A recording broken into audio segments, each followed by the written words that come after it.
In the comics, Superman was now so all-powerful, so invincible, that writers struggled to create stories for him. I mean, at one point, he blew out a star like you'd blow out a candle. Well, if a guy can do that, how are you going to get conflict into the story exactly? Don't worry.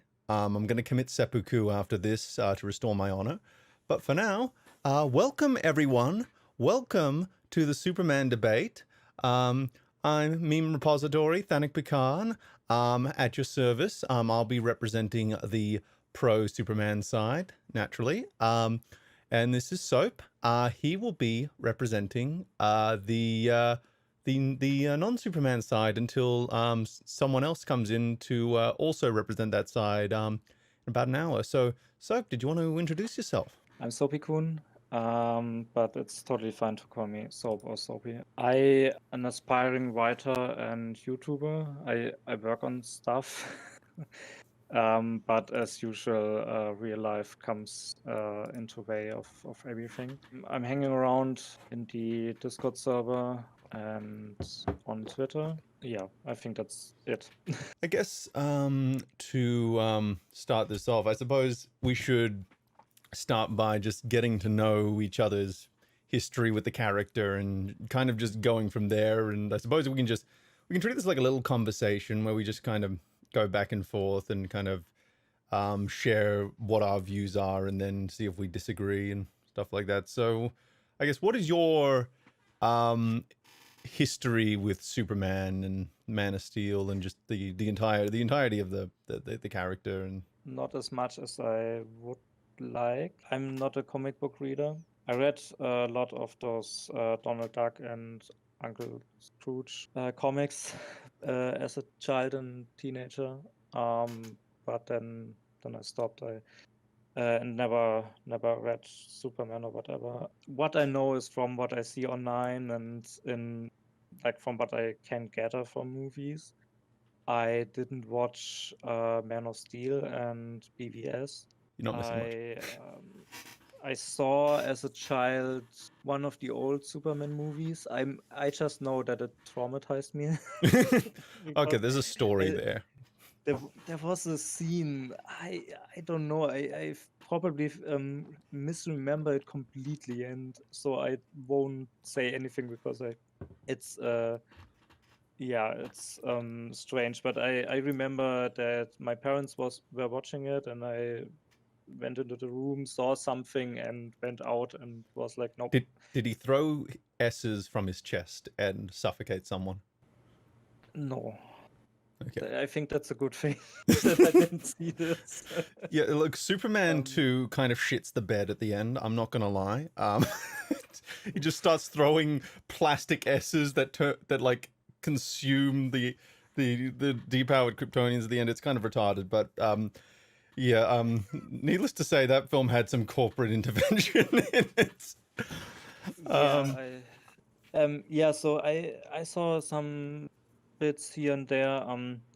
I just know that he can do a lot of stuff and also survives almost everything. So that's my main issue with him. So would you say those are the specific issues? Only reason I'm asking is just I guess more specific we can get the greater the launching point, I guess. So would you just say that your problem is he's too powerful and he can survive almost anything? Is there any more detail you would want to add to that, or do you want to just launch from there? I think that's my main issue. There are some minor things here and there I think that maybe come up, but yeah, that's my main issue with his character. Well, I suppose we can kind of go through Superman's like powers and weaknesses, because I'm pretty well versed with the character. I grew up with the character. I was aware of Superman first, but I experienced Batman before Superman, so it's not like he was my first superhero or anything, but I did experience him first through the Justice League animated series. I just flattened Wonder Woman. You really think you can beat me? I'm not trying to beat you. I'm trying to stall you. Stall me? For what?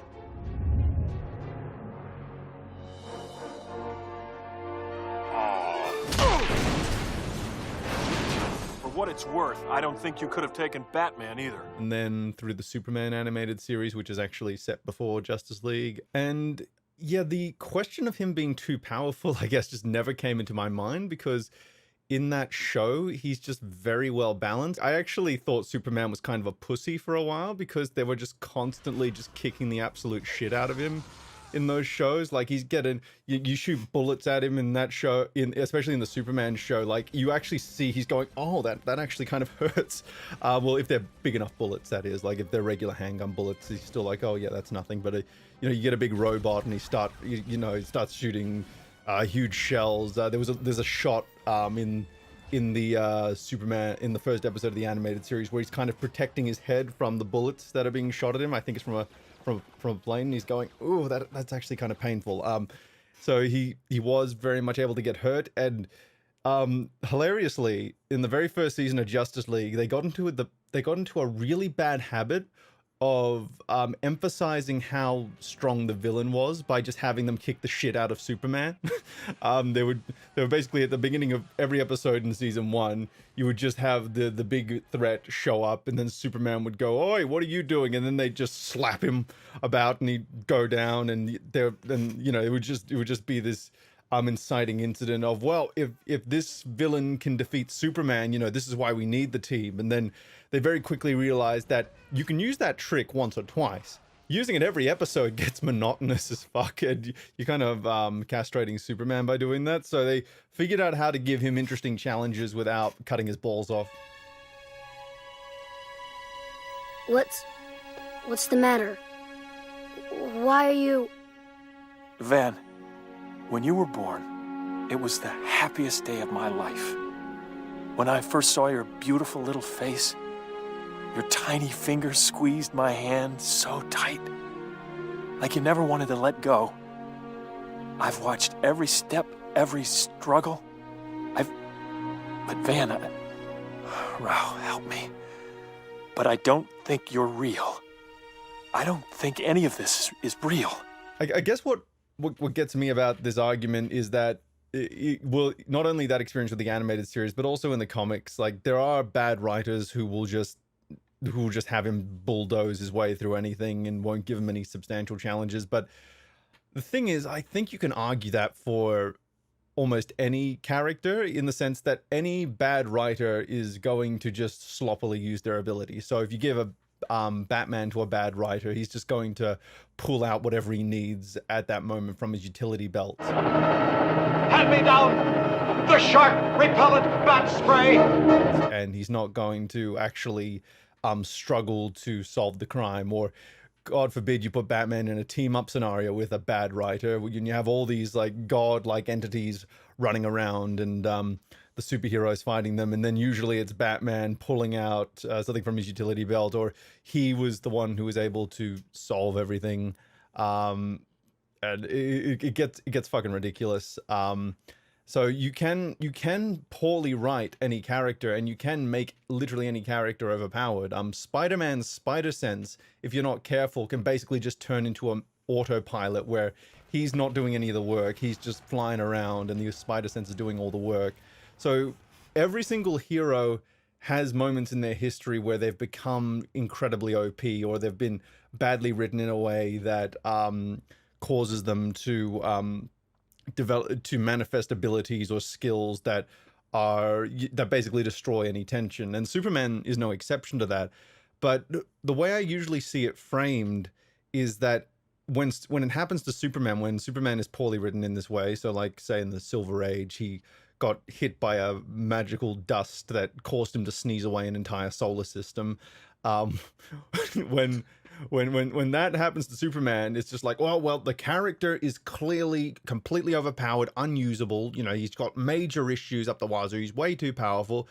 And meanwhile, that happens to someone like Batman. God forbid you get into Silver Age Batman stuff where he turned into a baby and had multicolored outfits, and he was dressed as a zebra at one point, and he slapped Robin like a little bitch, and it turned into a meme.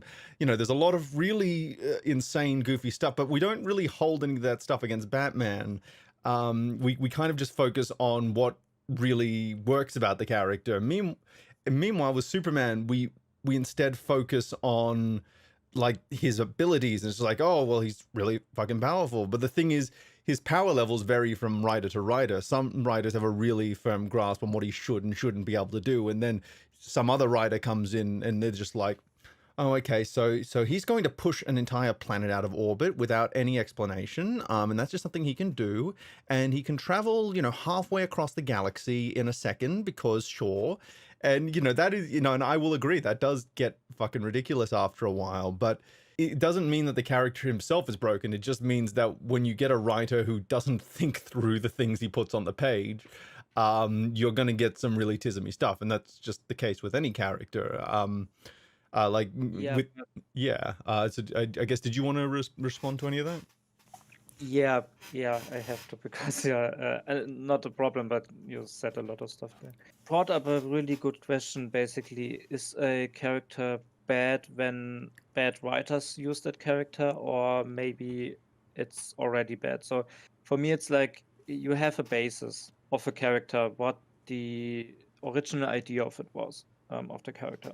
And then, of course, when other writers use that, they could do bad stuff. For example, with Mandalorian, you have a character that's basically interesting, who has a great setup, and then they butchered it in the show.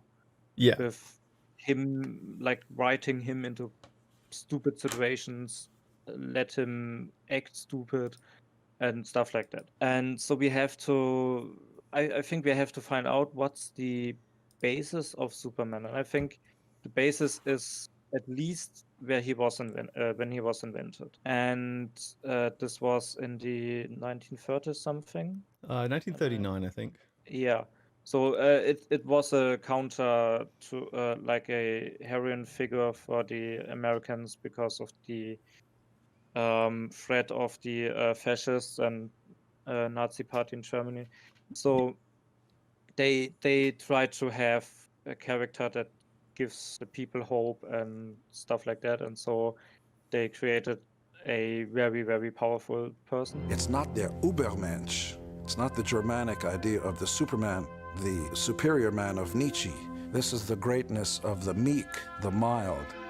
Superman established the idea of somebody who seems to be a meek, ordinary, average person and is really a superhero. And it was a formula that virtually every superhero owes a debt to even today. I'm not sure what he could do back then. He couldn't even fly back then. Leaping tall buildings in a single bound was literal.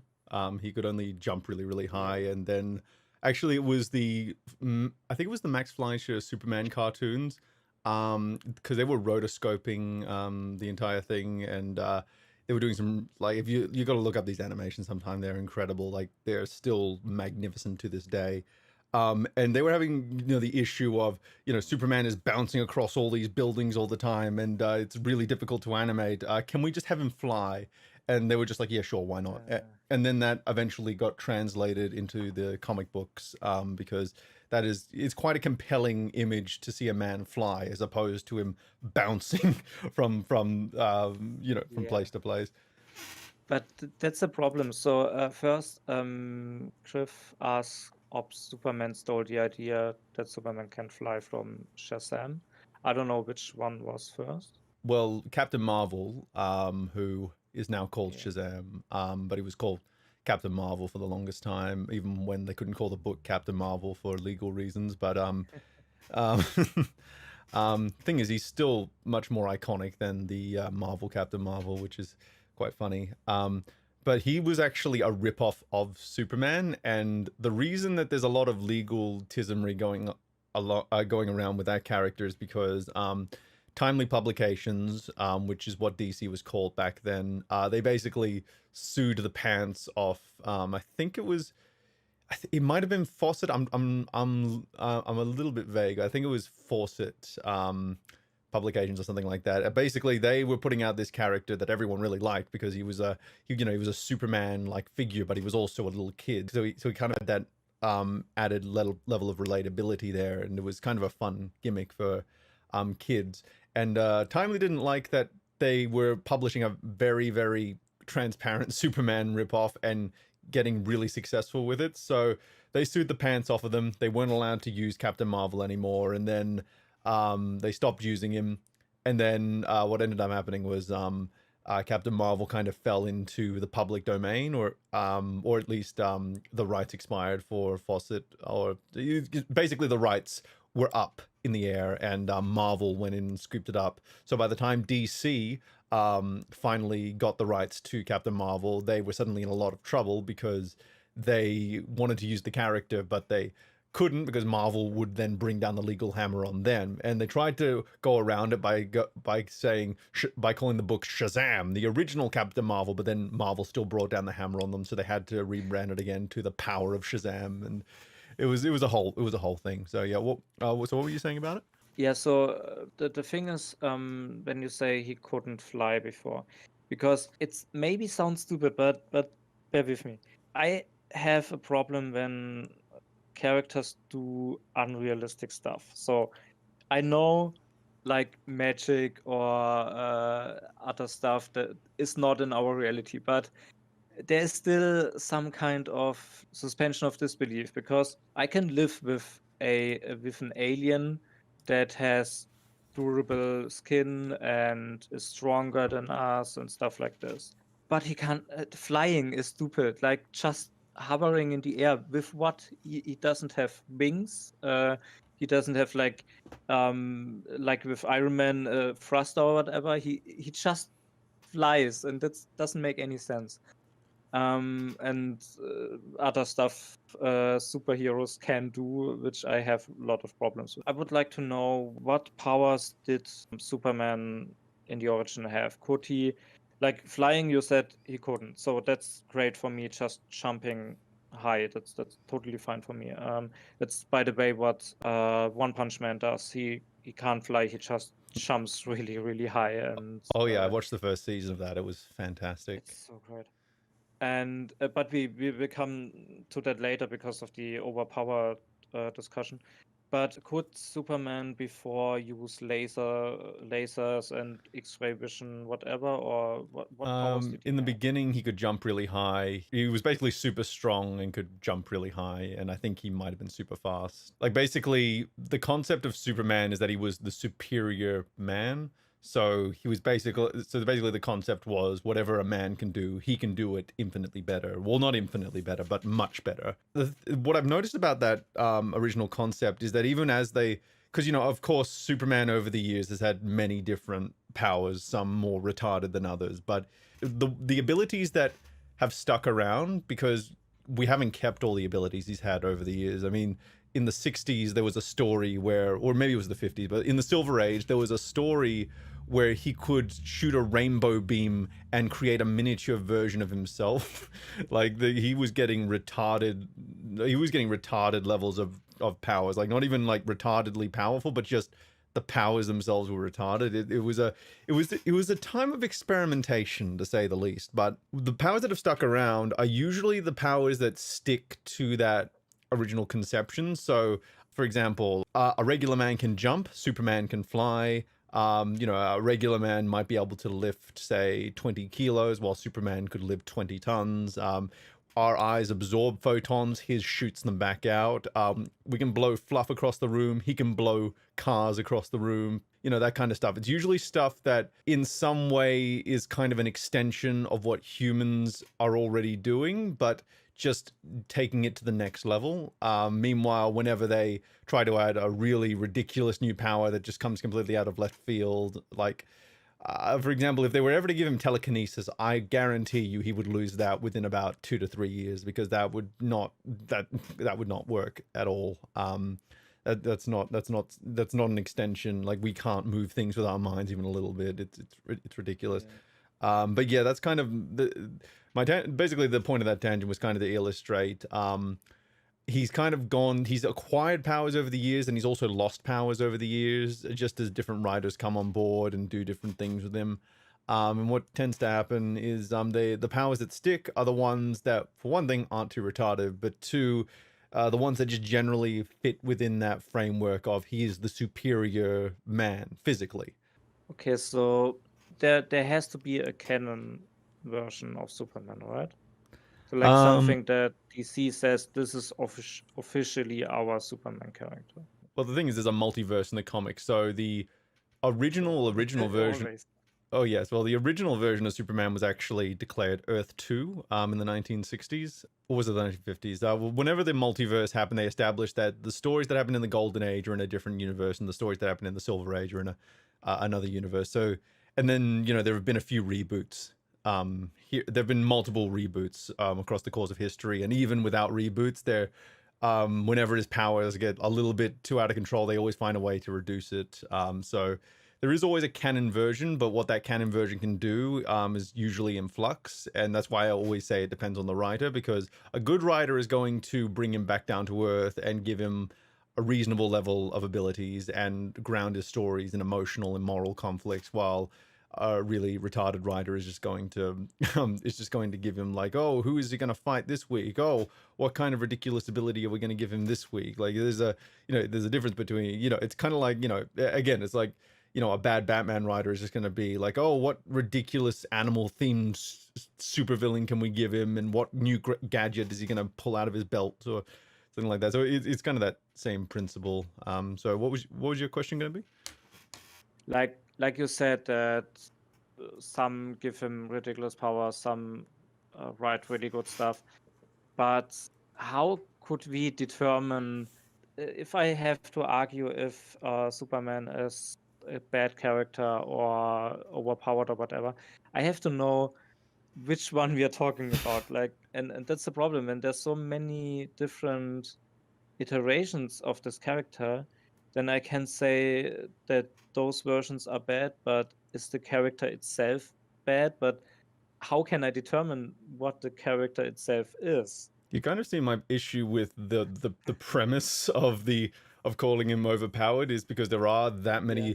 There are so like here's the thing. It's not just that there are different versions of the characters and that there have been multiple reboots, but it also depends on what point in time within that same version you're talking about. Because whenever Superman starts off his career, he's never ridiculous, and usually his powers grow over time.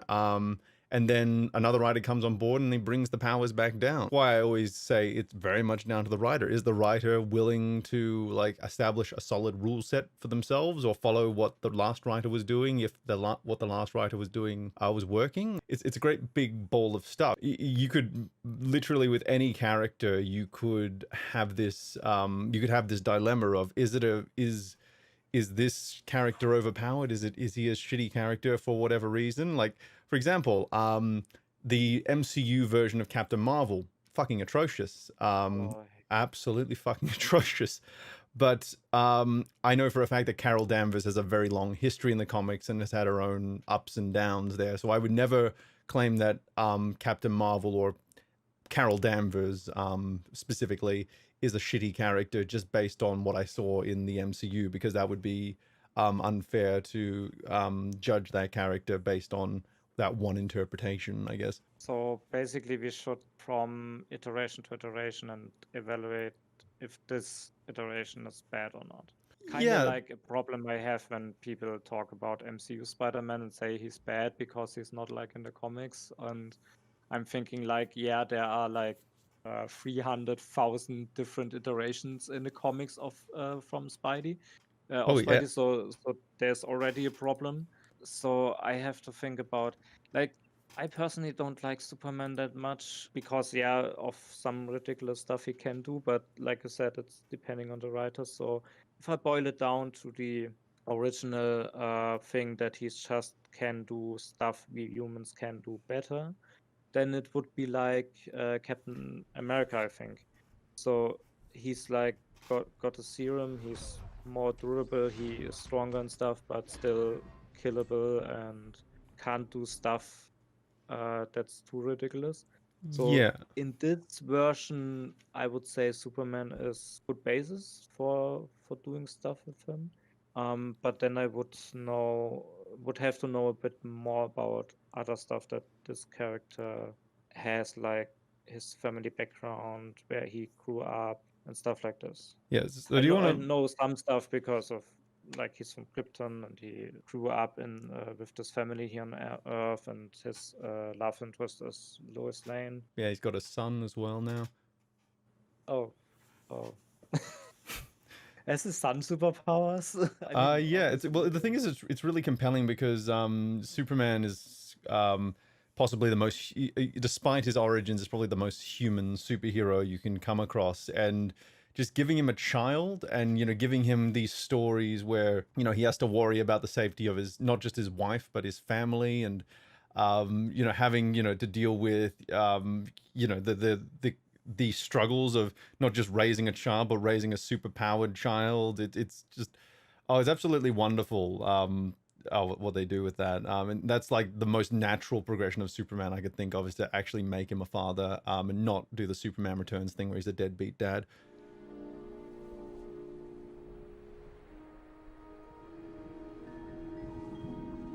Yeah, so I think when I think more about the character than I did before, there's a lot of potential you can do with him, and like let's say let's take One Punch Man for example. Saitama is by definition the most overpowered character ever, and that's the point of the show. And you see that his struggles are not just like he beats everybody with a punch. No way! What the hell are you?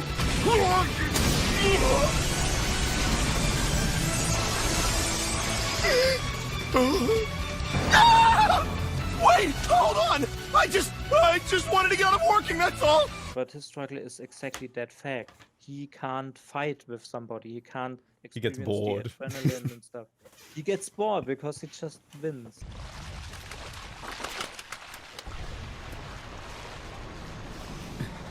Not again. All it took was one punch. Damn it! And so and also we have like he can't save everybody. It's impossible. He can't be everywhere at the same time. So he has to find the fights that are worth fighting, or at least go there. And many people can still die, and so and we have all these other important characters, and I think Genos really grew on him, so he really liked that guy. So he's also like a person in danger. He got me good. Let me take him. Your face is cracked and you're all smashed up. Don't push yourself. Genos! Hey, are you alright? Yes, Master. No, you're not! Look at your head! You can do this with Superman as well, I think. So that's absolutely. Good when...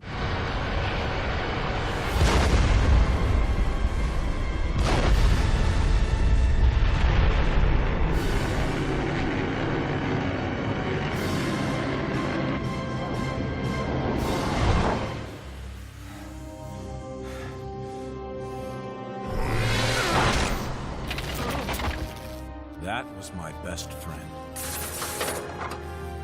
And you just killed him. The thing is, obviously we've had Superman books since the 30s.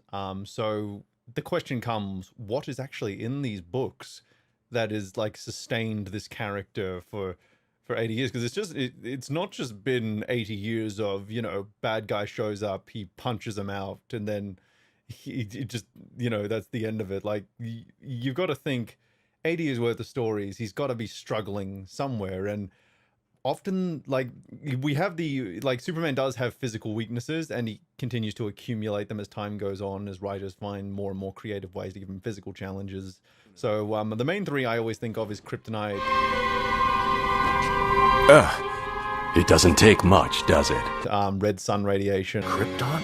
No, but an incredible simulation. Let me guess. You're the one who hired Lobo to get me. I do what I must to preserve species threatened with extinction. You are the last Kryptonian. Therefore, your place is here. I think not! Oh! Like Krypton's red sun, this light cancels the unnatural abilities given to you by the yellow sun of Earth. I always strive for complete accuracy. Swell.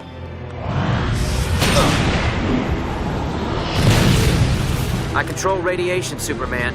That includes red sun radiation. And magic.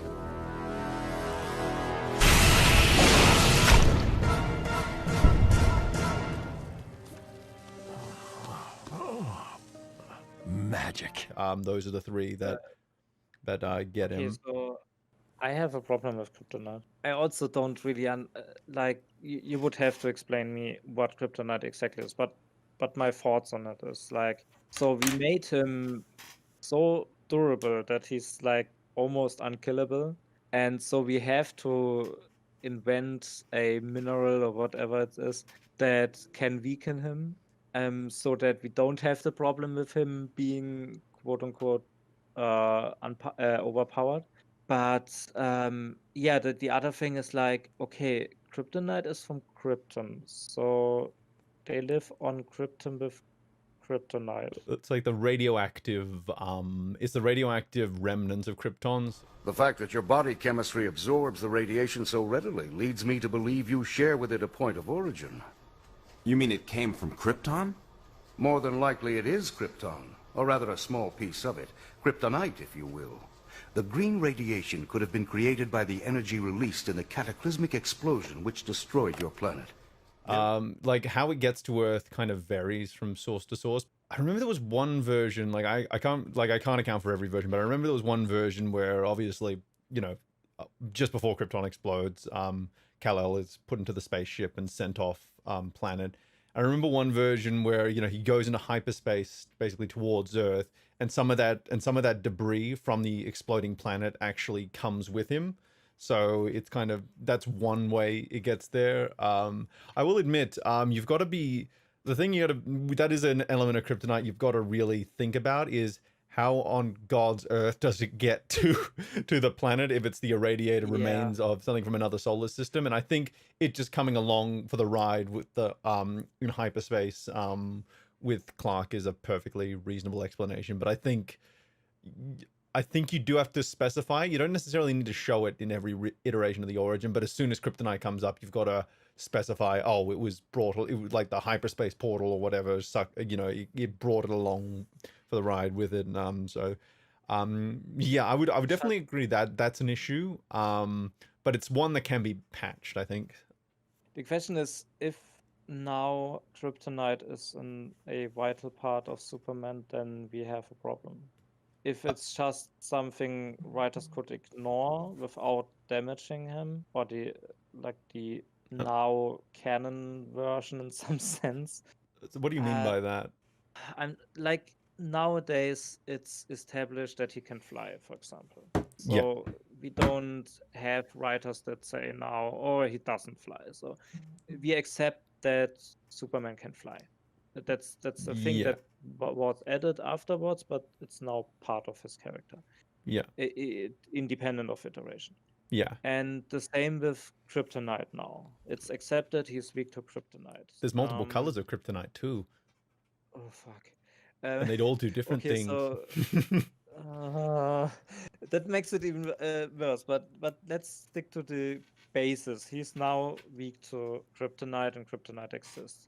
Yeah. The easiest one first would be the planet wasn't destroyed, just depopulation, or at least I mean, depending on if you have enough force that kills like almost everybody at the same time on the planet will maybe go out of its gravitational pull to the sun. Well, what usually happen. Well, do you know what happened with? I'm just curious. Do you know what happened with Krypton? No. Well, it explodes. You just said it was. Yeah, I mean, so it exploded like completely. Yeah, because there was some kind of something happening with the planet's core, and like the whole, it's like a tragic thing where only Jor-El knew, and he was trying to warn everyone, but it's a very bloated, arrogant society, so they just ignored his warnings until it was too late, and so they were only able to get Kal-El up because there was just no funding to get anything else done. The easy fix would be there that another catastrophe kills the entire population aside from Kal-El, so that it doesn't blow up the planet, and then we have still the kryptonite on the planet, and we can work with that. That other people are able to use hyperdrive or whatever, and can get kryptonite from there, and then it can land on Earth in some way. Even though, like with the MCU, which Captain Marvel brought the problem up that aliens were there 20 years before Avengers. So we have then the problem with Superman that, okay, people are available to visit Earth, and they are probably aliens because we can't go in hyperdrive and stuff like that. So we have another problem then, that suddenly more aliens other than Superman are on Earth. And Though there's plenty of aliens on Earth in the DC universe. What is it? Mankind's only hope.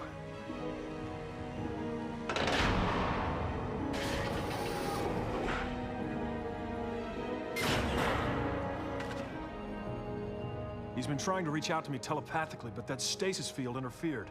When his message finally broke through, I came to rescue him. What's he doing here?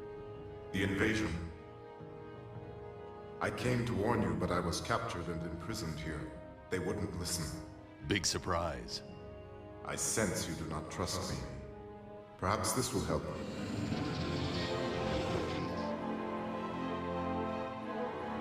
I am Jean Jones. Don't take it personally, Sean. He doesn't trust anyone. A wise policy. Okay, but like... A lot of Superman's enemies are aliens, like Brainiac, for example. Most impressive. Your powers even exceed Luthor's description. Brainiac, I presume. I apologize for any discomfort, but it was important that I accurately gauge your powers. Why? Morbid curiosity? Curiosity, yes. Morbid, hardly. You see, we have more in common than you can possibly know, Kal-El. How do you know my name? Have you been to Krypton? I am Krypton. Oh, okay. So they would have then the ability to get maybe the kryptonite from Krypton. Yeah. So that would make sense then. Yeah, well, there's multiple different ways. Like the recent film that came out, Superman, Man of Tomorrow, they actually had a really clever way of getting kryptonite into there. How they explained kryptonite was quite shocking because it broke every rule of exposition I can think of, because it was just like speaking to the audience time. Purdy, ain't it? You know, I'm not one for poetry, but seeing how it was Krypton itself killed your people, it's only right this ring carved from the remains of that doomed rock should be the thing to mess you up. Great movie overall. It's just some of the dialogue was a bit tismy. But basically, an alien bounty hunter called Lobo came down because he was hunting. He was told, you know, he basically like the last Kryptonian is his target. So he came down to hunt Superman. You're the Kryptonian. Last one in the universe tucked away in Sector 2814. You got an awful big bounty on that stupid-looking head of yours. Name's Lobo. He brought a piece of kryptonite there because we find out. Oh, by the way, this is spoiler time for Man of Tomorrow. If anyone wants to watch that, I'd actually really highly recommend that. So I'm about to. This isn't like a huge spoiler because it doesn't have much relevance in the plot, but this is something that is mentioned at the end of the movie. So I feel like I've got to mention it. At the end of the movie, so basically they had to use the kryptonite to take down this enemy called the Parasite, who has absorbed a lot of Superman's abilities, but that also means he's absorbed a lot of his weaknesses as well. So they have to use it to take him down. I think it's basically revealed that the reason Lobo had the kryptonite in the first place is because there were other Kryptonians in the galaxy, and so he had that as a little bit of insurance. So that explains, one, how he knew the kryptonite would work, and two, why he would be bringing it here. Every rat bastard I hunt is the last of his people. Something you say to keep the bounty high. Are you saying there are other Martians out there? Hell yeah! Seen him myself. Might even be a Kryptonian or two. So that also sets up the possibility for like Zod and some of the Kryptonian villains in the future. But yeah, that's just a really clever way to get it done. Is that for one, they've used Kryptonite on other like surviving Kryptonians in the past, and two, they're bringing that substance to Earth because they know that it does work against other Kryptonians, so they're going to use it against Clark. So that's another way you can do it.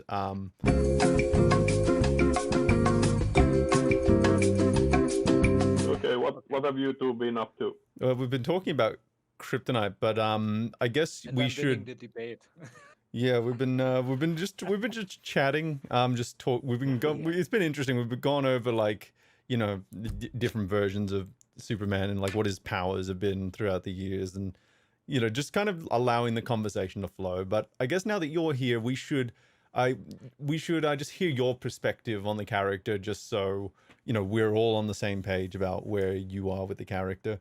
Yeah, well, my main issue is because he has so many powers and they're all inherent, because there are very few restrictions that he himself has. And Well, he's got some pretty big restrictions, I think. Yeah, but like the list you provided me of all the weaknesses Superman has, they're all external and brought about. But there's one very big internal one.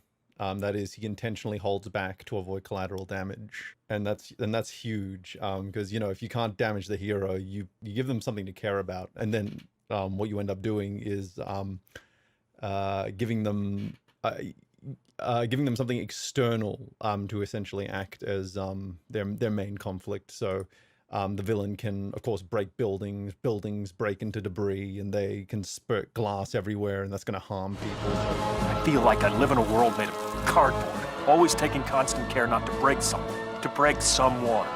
Never allowing myself to lose control, even for a moment, or someone could die.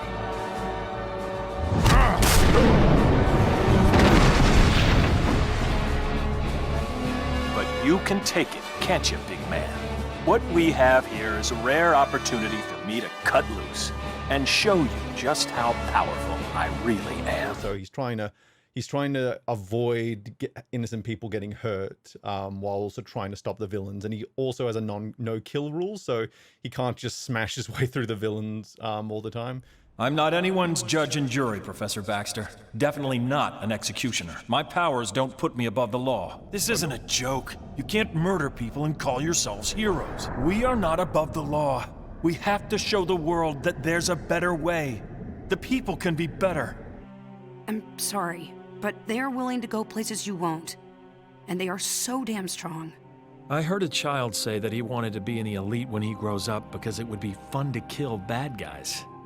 Fun to kill. People have to know that there's another way. They have to see that someone believes in humanity strongly enough to die for them.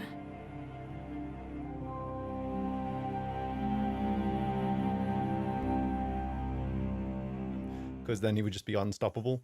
So that's one of the reasons he doesn't kill people. Yeah, that is not my main issue, because Batman has a no-kill rule and pretty much all the same limitations because he doesn't want to kill people. Yeah. That has nothing to do with his powers. Okay. This is my main issue. It's overpowered. That is the main issue. How would you define overpowered, out of curiosity? Did you watch IT Man? I did watch the first Ip Man, yes. Yes. I didn't yet. Yeah, you don't need to know much, but he is overpowered in that movie. See, I wouldn't even agree with that, to tell you the truth. Okay, why? Because he can get shot by a bullet and die. That's not very overpowered. Well, that's not his superpower. It would be the same as. He's great at kung fu, but that doesn't. But that it's counterbalanced by the fact he's still a mortal man, and the only place he's really competent is when he's specifically in a kung fu fight. Yeah, this is where the term of power comes from, because have you watched Dr. House or any Sherlock Holmes? I have watched a little bit of Sherlock Holmes here and there, so I'm familiar with Sherlock Holmes. I'm not too familiar with House though. Yeah, but Yeah, I watched Dr. House, but I'm curious to hear what your point is. Yeah, because Sherlock Holmes and Dr. House are also both overpowered. Not because they can beat people up, but because they are the best at what they do. We don't know a thing about each other. I don't know where we're meeting. I don't even know your name. I know you're an army doctor and you've been invalided home from Afghanistan. I know you've got a brother who's worried about you, but you won't go to him for help because you don't approve of him, possibly because he's an alcoholic, more likely because he recently walked out on his wife. And I know that your therapist thinks you're limp psychosomatic, quite correctly, I'm afraid. It's enough to be going on with, don't you think? Like no competition. It doesn't even matter if there is competition because, well, not in Ip Man. Ip Man, everyone falls over to him, but that doesn't make him a bad character, but it does make him overpowered because he can take on 10 guys because he's Ip Man.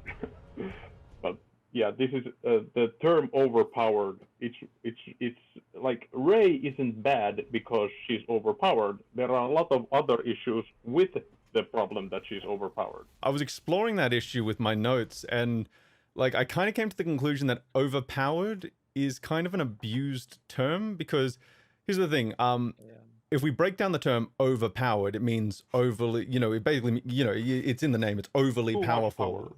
Yeah, so what is too much power within the context of a story? It's where you don't have any kind of credible threat to them, where there's no kind of conflict you can have. So I would define Rey and Captain Marvel as overpowered within their stories because they don't have any kind of conflict they can possibly go up against because they are just so completely beyond anything that exists within their universe to counter them. So as a result, they are overpowered. Meanwhile, I wouldn't classify Superman or Ip Man as overpowered. I just classify them as incredibly competent, but still fallible in other ways, or still vulnerable in other ways. It might not, for example, Superman might have bulletproof skin, but again, the ricochet from that bullet could hit someone. Hold on. Didn't want you to get hit by a ricochet. And that is a vulnerability that he has, that he cares about people, and that he is just a very, his weakness is the humans around him. It is the fact that he's completely indestructible, but everyone around him is still squishy and are completely vulnerable to the attacks by supervillains, and that's where a lot of the conflict comes in.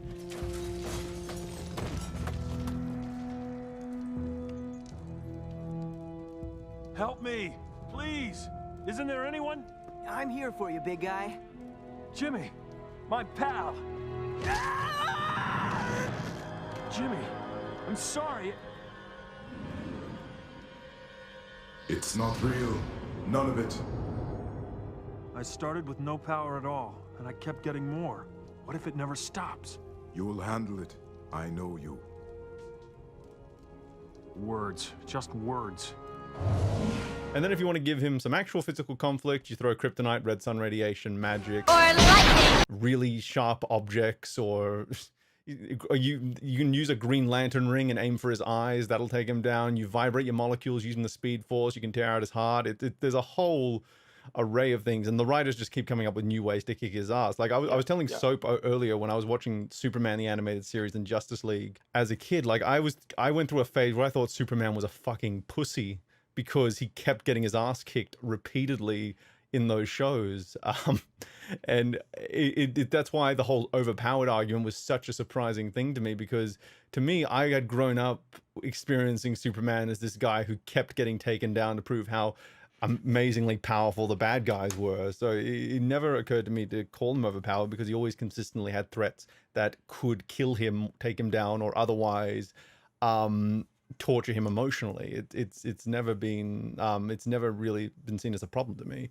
So I'm curious to see what you think about that. When you think Dr. House and Sherlock Holmes are overpowered because they are the best at what they do, doesn't it mean that like Stephen Hawking is overpowered?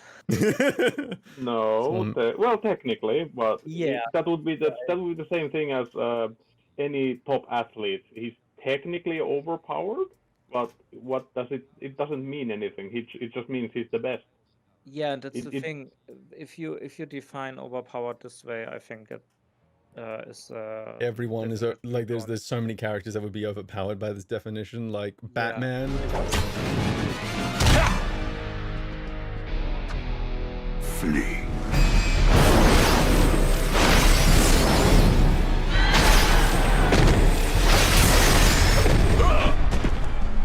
Impressive. No one has ever avoided my Omega Beam.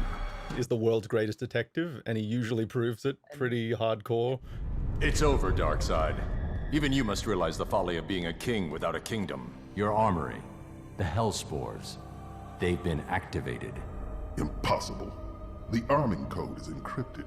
I broke the code and reprogrammed them. You're bluffing.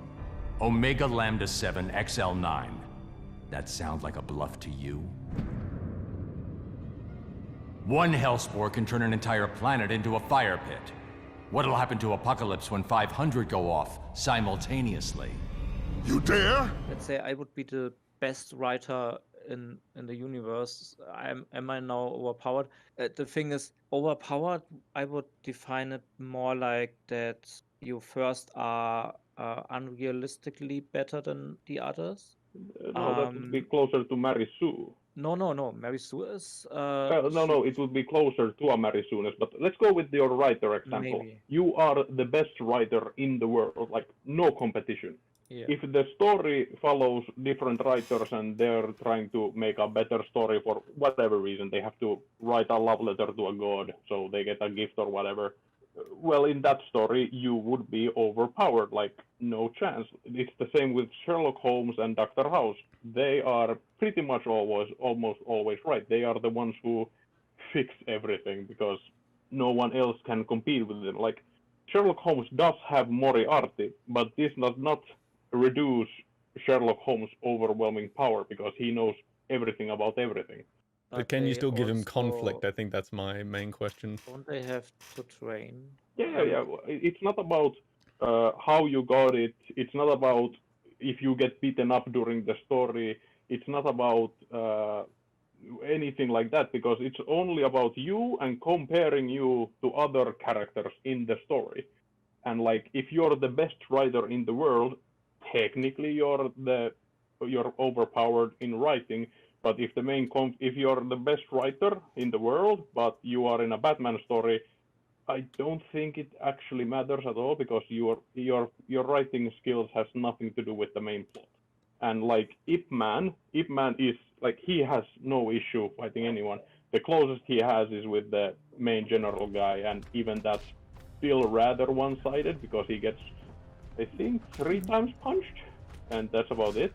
But just because he gets hit doesn't mean he is any less powerful when considering every other character in that story. Okay. Like everyone shares the weakness of getting killed by a bullet, but that doesn't reduce his inherent power in the story. Yeah, well, I think we might just need to, I suppose, just find a grounded term that we can all agree on just for the sake of discussion, because I think I predict we're going to go back and forth because I do disagree with that definition of overpowered, because I think that the term should refer to being overpowered to the point of crippling storytelling potential, which is often what people argue for Superman. But I think we should maybe use the term, we should maybe just we should phrase this not as is he overpowered, because we're going to disagree on that definition, but is he too powerful to is he too powerful for compelling stories or something along those lines? I have a question. Sure. Do you think Ip Man is a bad story? Oh, definitely not. I love that movie. Yeah. This is the thing, because overpowered is not a bad thing. This is one thing I hate about a lot of people, because just because Mary Sues are overpowered doesn't mean being overpowered inherently cripples a story. It just means you are way too powerful compared to other people, but it doesn't matter because in Ip Man his power means nothing ultimately.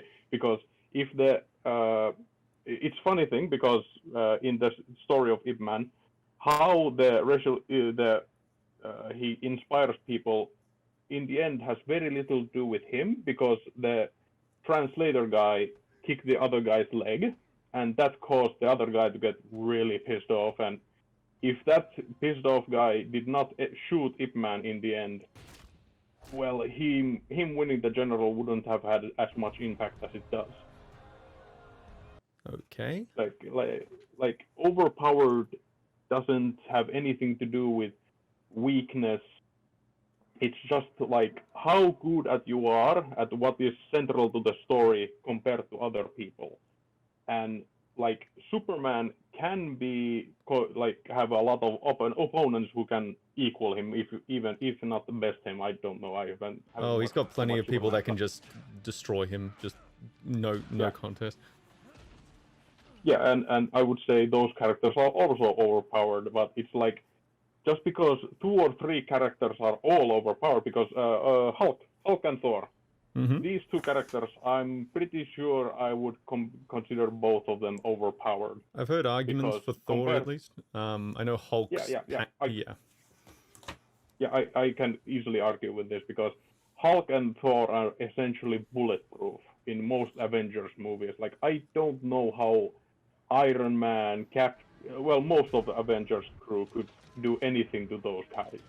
Like Hulk usually has to be gotten rid of or mind manipulated. It doesn't, just because Hulk is vulnerable to mind manipulation, same way that Stark is, doesn't reduce his inherent power of being essentially bulletproof and that can punch through anything. Okay. Would you say that so your definition of overpowered is just being extremely powerful? It's about what you're good at, how important is it to the narrative, and how overwhelming you are considering other characters. Like in Ip Man, like it's all about fighting and, well, mostly about fighting, and no one can equal Ip Man. And he's overpowered in that sense. It doesn't reduce his character in any way. It doesn't make him bad character. I hate that it's a connotation that overpowered is bad, but overpowered doesn't inherently mean bad. Yeah, well, I guess it just depends on the definition you're using, because a lot of people would use overpowered in the same breath as Mary Sue, just as almost as synonyms. And that's often how I would use it, because I normally, and this is the thing, a lot of people, when they use the term overpowered, they're using it as a negative connotation, I guess, and that's kind of what my main problem is. The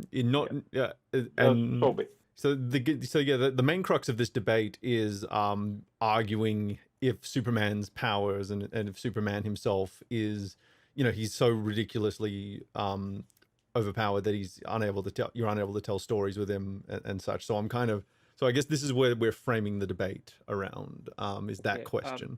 I have to distinct something here. Equating overpowered to Mary Sue is not correct, because Mary Sue has more things. Definitely. I'm saying it's used in that same connotation, not necessarily that it's the exact same thing. But I would say that's wrong.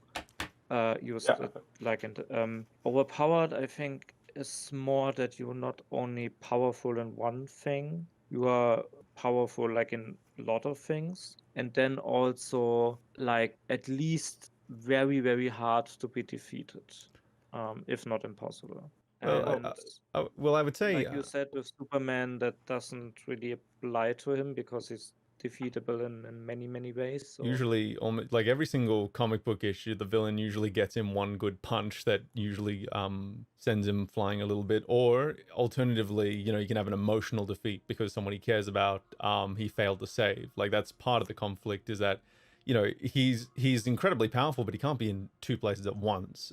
So that was the whole crux of the finale of the Superman movie, until they pulled retarded bullshit with time travel. But yeah.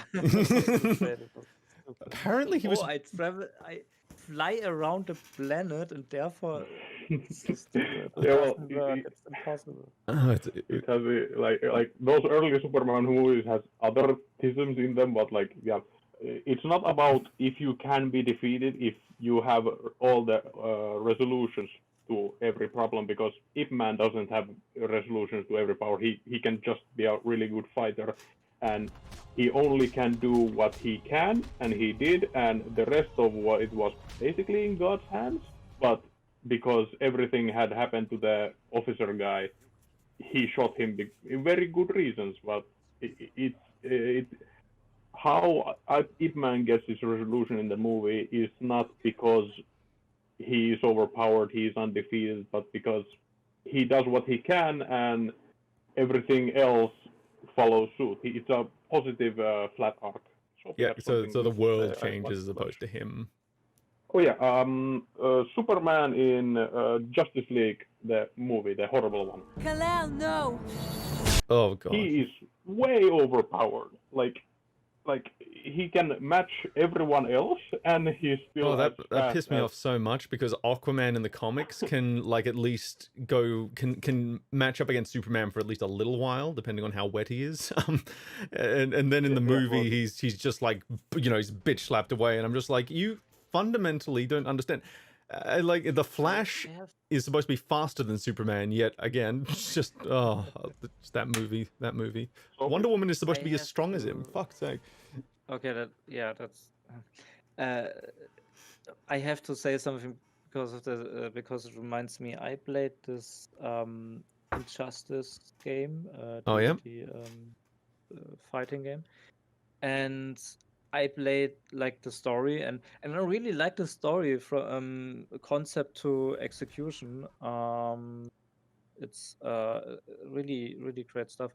But the thing was for me, in one point of the story, you have to fight as Superman against Aquaman, and I was so pissed that I couldn't beat him. I played it on easy, and I really suck at fighting games. I can't do combos and that stuff.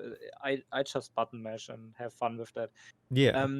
But I couldn't beat him, and I was like, why the fuck is he so good against Superman? Superman is better. And so if you say that normally Aquaman is at least on par with him, then I would say that he's weaker, but he's strong enough to go. He's strong enough to hold his own for a little bit. Like he wouldn't be able to win in an extended fight, but I've seen him hurt Superman, and being able to punch him across the room, and generally like he can hold his own for a tiny bit. So it's not that bad in the game.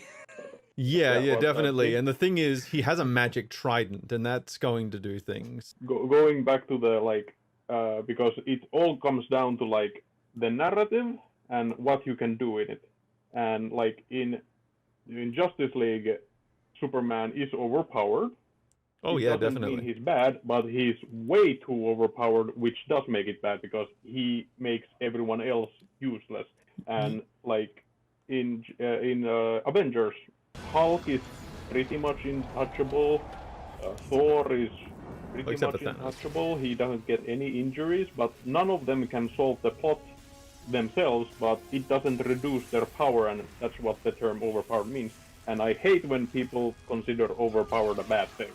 I think there's a lot of semantical discussion we can have in terms of how we use that term, because I didn't actually, before we were doing the preamble for this debate, and we were just kind of already shooting ideas back and forth in the DMs. I didn't actually realize that there is such a wide variation of what people consider overpowered and how people use that term, and I think that could be a semantical debate in of itself. So I guess in order to ground this conversation, because this is about Superman, I suppose we've got to focus on, because Soapy's whole contention is that he's too strong for stories. Would you say that's correct, or he's too strong to tell stories, to tell any good stories with? Was that your original contention, would you say? Like the problem is that my perspective now changed, so I'm trying to think about what I thought before. I just know that I had like the knowledge of Superman was what you get in pop culture, basically. Everybody knows the line of Darth Vader telling Luke that he's the father.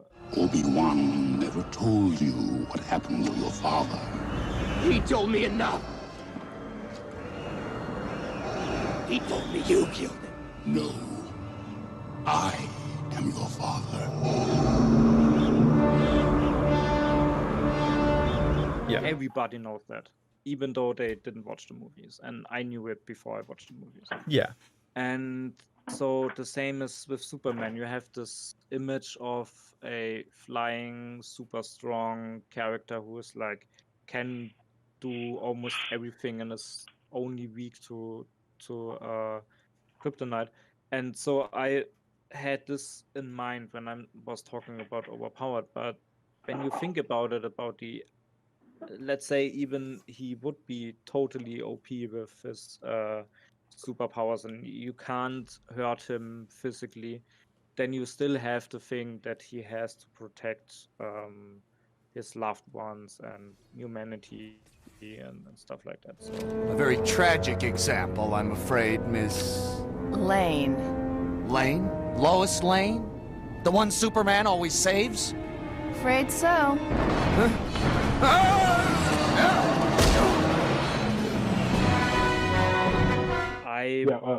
I'm not saying anymore at least that being overpowered is inherently bad. I just have a problem with how it's used in a lot of cases. There are really good Superman stories, Absolutely. even though his kid is overpowered. But the overpowered really means very little if the stories were done well, because there are good Superman stories, and then there's Justice League, and that movie. It's not even a Superman story. It's just he's more a plot device in that movie, and it's freaking annoying because. You know how hard it is to be a DC fan nowadays when those movies are the main representation of that brand. It's just like, I swear it's good. It's just everything around it is shit. Save Martha! Why did you say that name? No. Like I also hate that perspective because there are so many good DC animated stuff. Like absolutely, like Batman the animated series. It's the animated stuff's good. Amazing. And just because there are a few poop live action movies, it doesn't really tarnish the animated stuff. You just say like, watch this and tell me again that DC is bad. Like, yes, these movies are bad, but DC isn't inherently bad. Yeah. It's always a problem with stuff in pop culture and stuff like that. I had some discussions with a friend about anime, and they are like, anime are like bad and all this big-eyed, big-boobied girls and stuff. And I'm like, yeah, you ignore basically half of all anime that's out there. And there are a lot of popular anime that don't have anything resembling that. So it's always this perception of the mass, of the mass and mainstream. But this is where we need to define our terms, because how much have you watched One Punch Man? I watched the first season now. It's really good. Yeah, it's really good. Like this is the thing. I would never say that Saitama or Superman are bad characters in any way. They are both good characters. I don't like either of them because I find them too powerful for the story, and they are too powerful for the story, but that is basically the story for One Punch Man. Like, it doesn't affect his character, but neither does it affect his power, and I'm allowed to not like him, but I will never say he's a bad character, because he's a great character. Yeah. Oh, I suppose then we've got opinions here. Oh yeah, sorry. What we say? We don't allow opinions here. Oh yeah, that's right. It's that's right. Alt-right leftist. Yeah. But continue. I just. Yeah. You know, alt-right, leftist, Nazi babies, or whatever the hell they're calling us this week. So I think that's a good way to frame this discussion then. So you would say that Superman is too powerful for his stories, would you say? How would do you want to expand upon that a little bit? It depends on the story, but on the premise, he is way too powerful because his weaknesses are way too varied and they have very little to do with him. It's always an outside thing, like you always go to it like, he can fight, but everyone else is in danger. Oh, this is a weakness. No, this doesn't affect his power because he has... Red sun radiation takes away his powers. Yeah, well, that's also an external thing. So what is wrong? I don't really understand the external argument. Like, what is wrong with the weakness being something external? because it's about overpowered is not about how weak you are to something. It's how powerful you are compared to everyone else. And it's a part of the issue that a lot of people just go with overpowered. Oh, he can beat everyone. That doesn't mean overpowered, because like it's all about comparing you to everyone else and how important that thing is to the narrative. For example, Civil War. Hulk and Thor are not in the movie, and if they were, it would just make a huge mess because. Well, they probably fight each other barely... and cancel each other out. Yeah, like, but they wouldn't add anything to the story. Like, oh, definitely almost not. Anything. Like you could add them to them, but they would just cancel each other out, and you'd have to somehow make them to go hardcore on one side and hardcore on the other side, and they would add very little to the story, even if they're overpowered, because that narrative is about Zemo and the stances between Stark and Cap. And like Hulk and Thor can't add anything to that. And it's a really good decision they put them out of the movie. Yeah, well, I agree with that, just because with that kind of movie, you don't want too many characters in there, and they were already introducing new characters in that movie, so it was already a juggling actor. Adding like the rest of the Avengers to that would have just blown it overboard. So I think the roster they chose was very logical for the story they wanted to tell. Yeah, and both of those characters nicely have a easy way to write them out. Like, it's the same thing what happened with Endgame, Captain Marvel. Well, we'll just throw you out of space until we need you again. Oh, yeah. Because they had no idea what to do with Captain Marvel, so they just had to put her into character fridge until they popped her back out. But the things that are happening on Earth are happening everywhere, on thousands of planets. So you might not see me for a long time. Yeah, you know, the ridiculous thing about that, as far as I can tell, I'm not overly familiar with Carol Danvers in the comics. I do know that she was an alcoholic at one point, but what I've been able to ascertain from, you know, just various sources is that they actually made Carol like more powerful in the movie than she is in the comics, because I have seen like a comic book frame where like she and the Avengers are fighting Thanos, and Thanos just knocks her out in one punch, and he doesn't have the Infinity Gauntlet or anything. He just one punch, and then it's Thor that has to wrestle him to the ground. And it does seem like that they made her like they made her like this ultra supreme level power. And I almost wonder, like, did they keep her, because all the MCU people are, if they are like, as your definition of overpowered would go, if they are overpowered in the comics, they've been toned down significantly in the films. So I wonder if Carol is like the one character they didn't tone down as far as the powers were concerned, and as that scales with the MCU is completely broken, and as far as I can tell, they didn't have any good characterization to counterbalance that either. If we consider Mulan,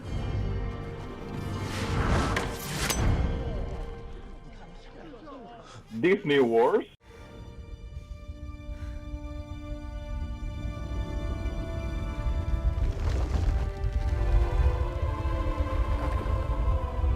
and Captain Marvel,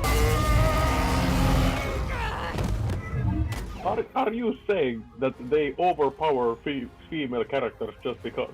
I might, like, because... I might infer that. Maybe. Yeah. Captain Marvel's problem isn't that she's overpowered, because you could have that powerful of a character and still make a good story. But in she's her boring. story, like before Captain Marvel arrived, Hulk and Thor were pretty much untouchable. I have an army. We have a Hulk. And Infinity War is the first time they were like really vulnerable. Yeah. We have the Hulk.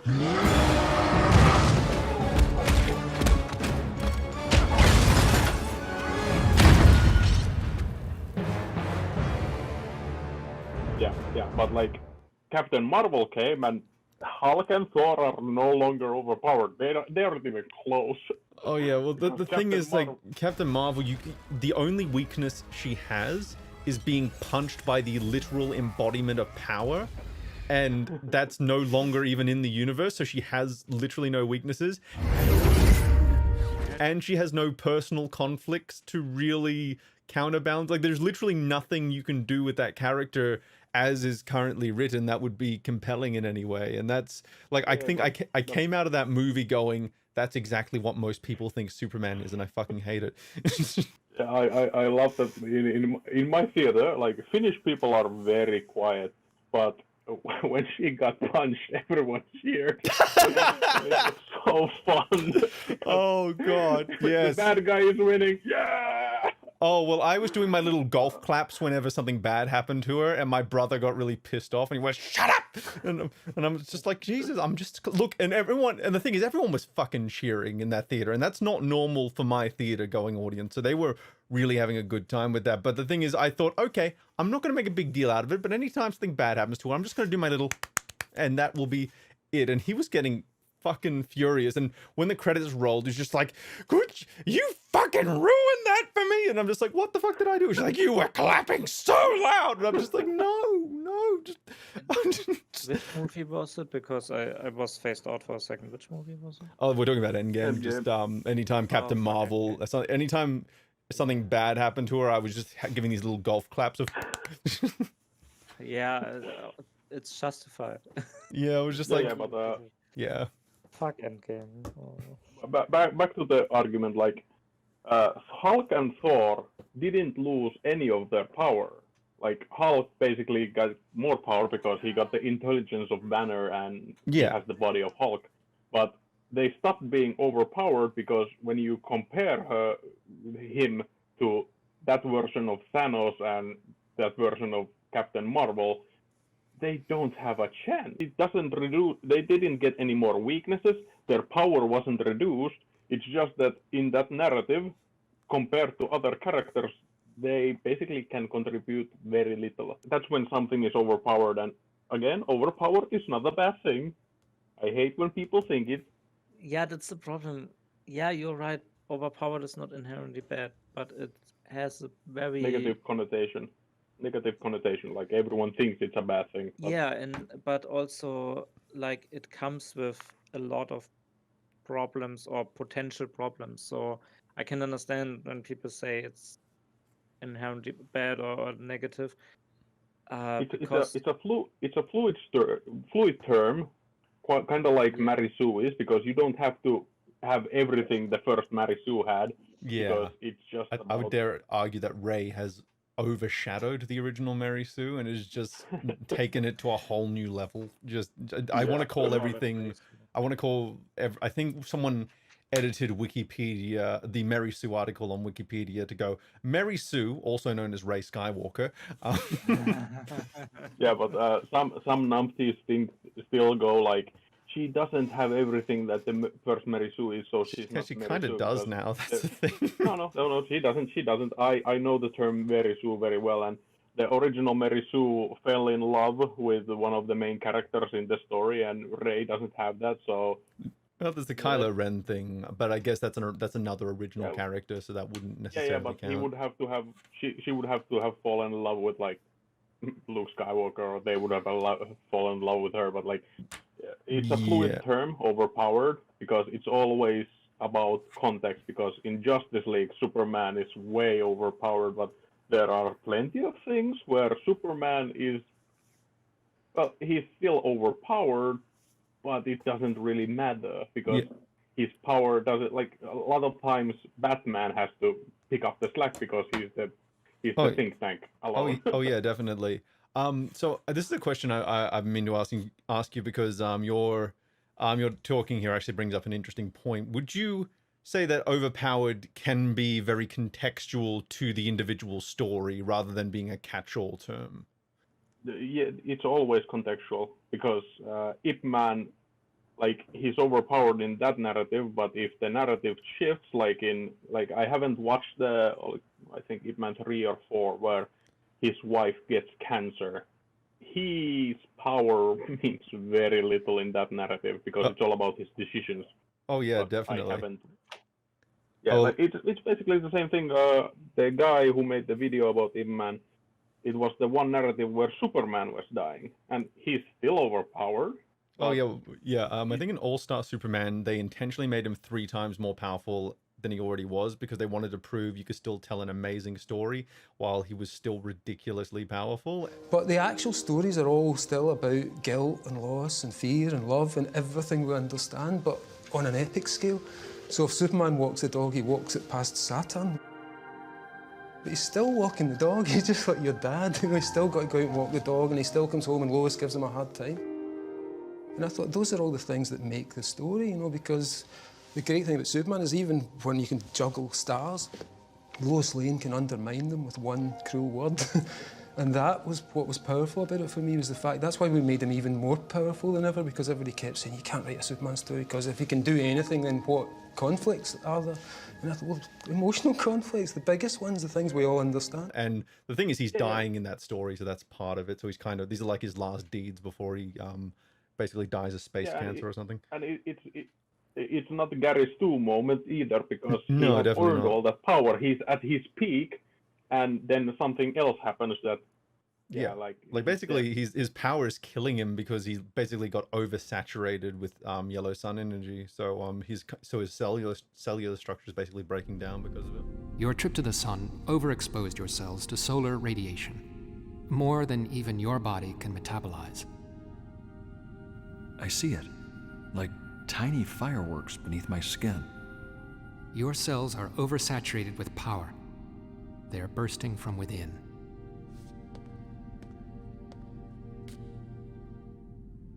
I'm dying. But overpowered is always contextual, because you can be the best writer, but it doesn't mean anything. If it's a war movie, you can be the best kung fu fighter, like no chance. But if everyone has machine guns and those are the main threat, like your punching abilities don't mean anything. Oh, absolutely. Well, it's the reason that poor Pa Kent, poor Jonathan Kent keeps getting heart attacks, because it's to emphasize the fact that Superman, he is, you know, he can stop bullets, he can snatch airplanes out of the sky. He can't stop heart disease. He can't cure cancer.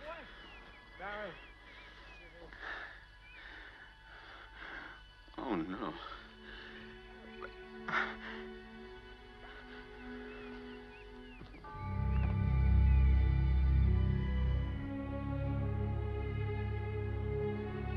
All those things I can do.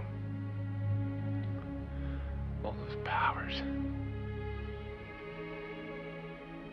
And I couldn't even save him.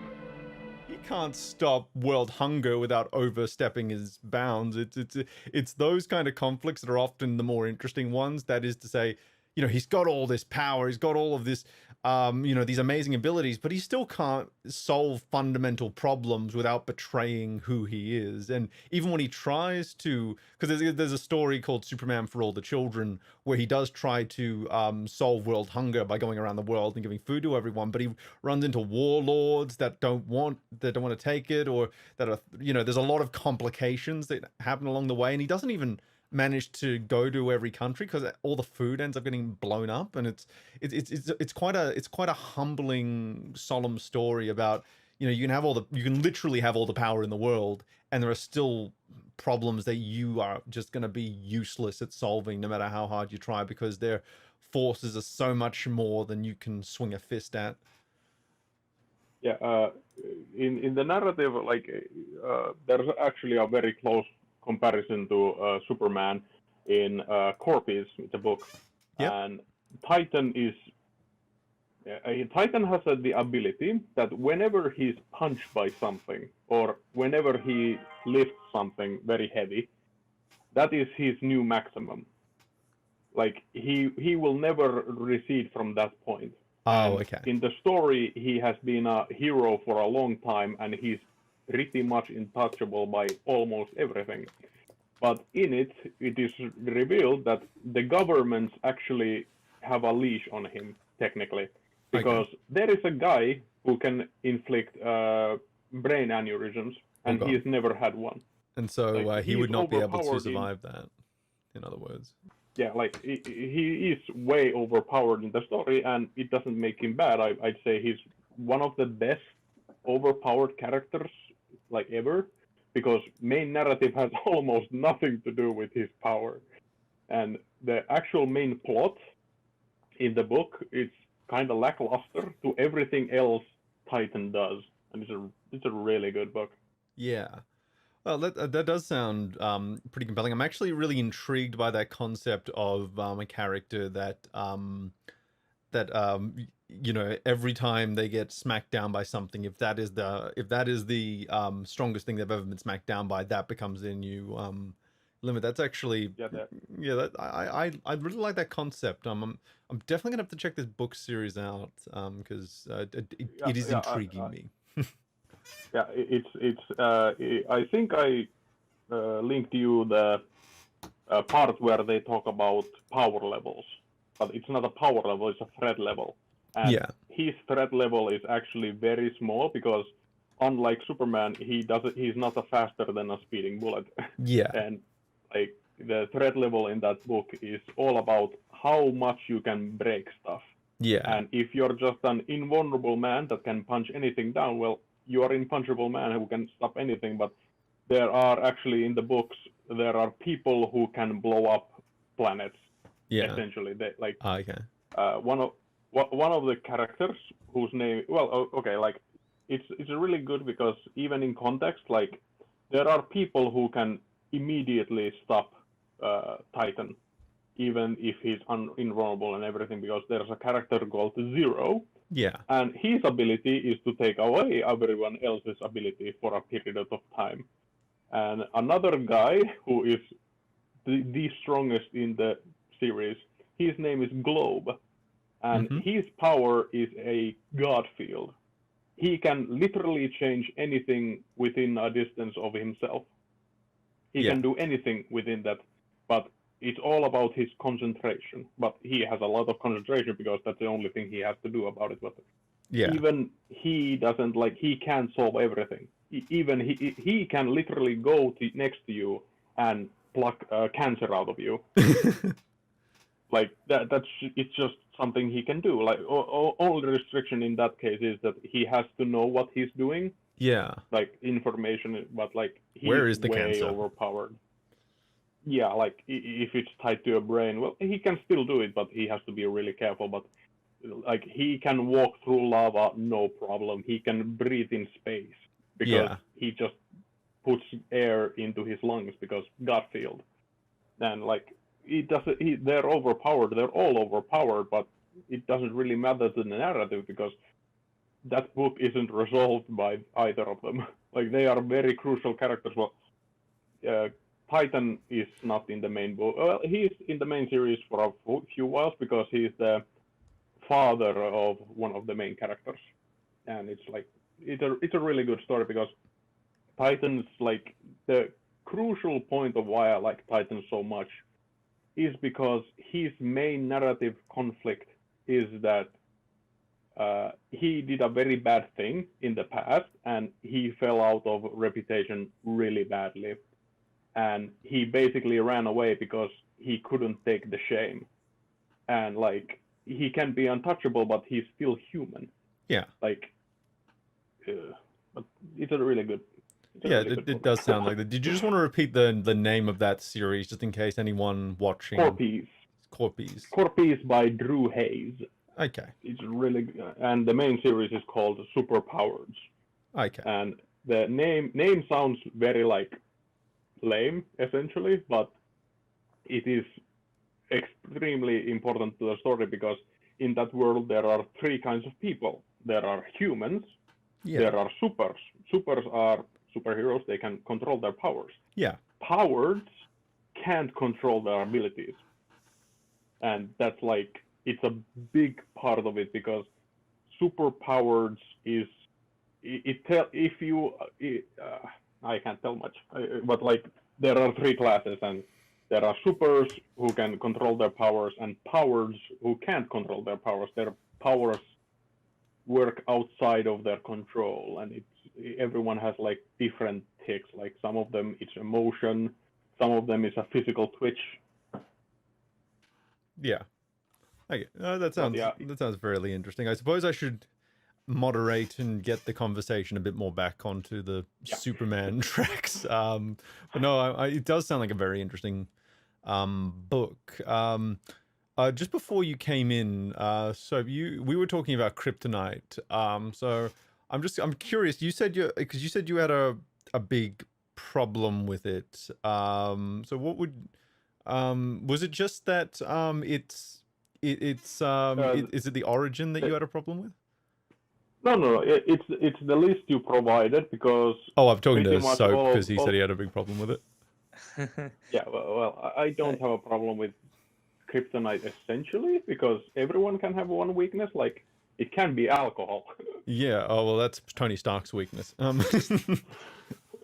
So I think the problem I had, or maybe still have, but is that in my mind, Superman was way overpowered. So he's so strong and can do like everything. So we now have to invent a stupid thing to make him weak or defeatable. And that's what Kryptonite is, or at least was for me. That you have to come with have to come up with a thing to make this character somehow weak. You have to bring him down. Oh my goodness! Like, yeah, that is the essence of Kryptonite. Its only purpose is to bring Superman down. It's very plot divisive. Exactly. But like, so that's the problem when you bring him up so much that you write yourself in a corner and have to think, oh, how can we make him vulnerable?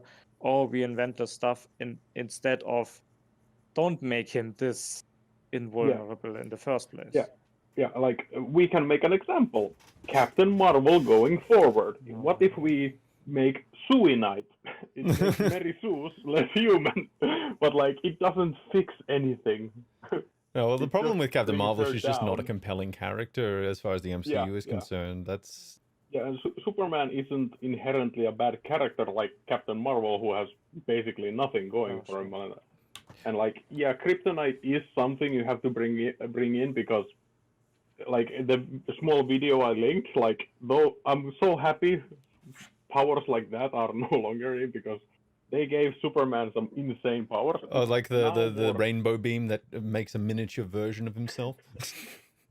Yeah, but like little rainbow. Now it's more condensed. Everyone agrees he can fly. He's bulletproof. He's super powerful. He's super fast. He has laser eyes. He can freeze with his ice breath. He has X-ray, and X-ray is a really good ability because it doesn't affect his power. Yeah, it's more of an investigative kind of. It's more of an investigative kind of power. In the last few months, I've been hearing things, you know? Things I couldn't before, like over there. Jenny's telling Pete Ross her folks are going out tonight. That little tart! You heard that? And I could see things, too, like in the gym. Miss Stevenson's inside, putting up decorations for the dance. Somebody should be holding that ladder. You're saying you can see through walls? So, how many times have you peeked into the girls' locker room, huh? Lana! I'm just kidding. Jeez. It's not a joke, Lana. I'm going through a bad time. It's a utility tool. Yeah. But his laser eyes, those are like they can be used to weld something together, but they are also a power tool. And like his kit he has so much, and none of it can be stripped away unless you bring plot device. And like essentially, like you can like make a, let's say, Hulkbuster 3000 that makes him Iron Man super powerful. He makes him unstoppable. You can do that, and he would become overpowered. But it doesn't make him less overpowered just because you can take him out of the suit, and that happens at some point. Yeah. Because it's all about tied to the context of the narrative. Because if he just like they fight for 40 minutes and then he's like, I have an ace up my sleeve, and brings that in and wins the fight, and it's like, why did you keep that away for 40 minutes? Yes. I'm going to draw your attention to the stream right now because I put a funny on screen. Link me to the stream. I haven't even started on my computer yet. Oh yeah, let me. For me, it buffers sometimes. I have really to me. Yeah, drop the link into the chat. That's okay. Let me just bring it up. Okay, but first I have to ask you. You mentioned that he can make a smaller version of him. That's what I have on screen right now. That's from the Silver Age when they were giving him a new power every single week. It was quite a time. Did he do this in the movie?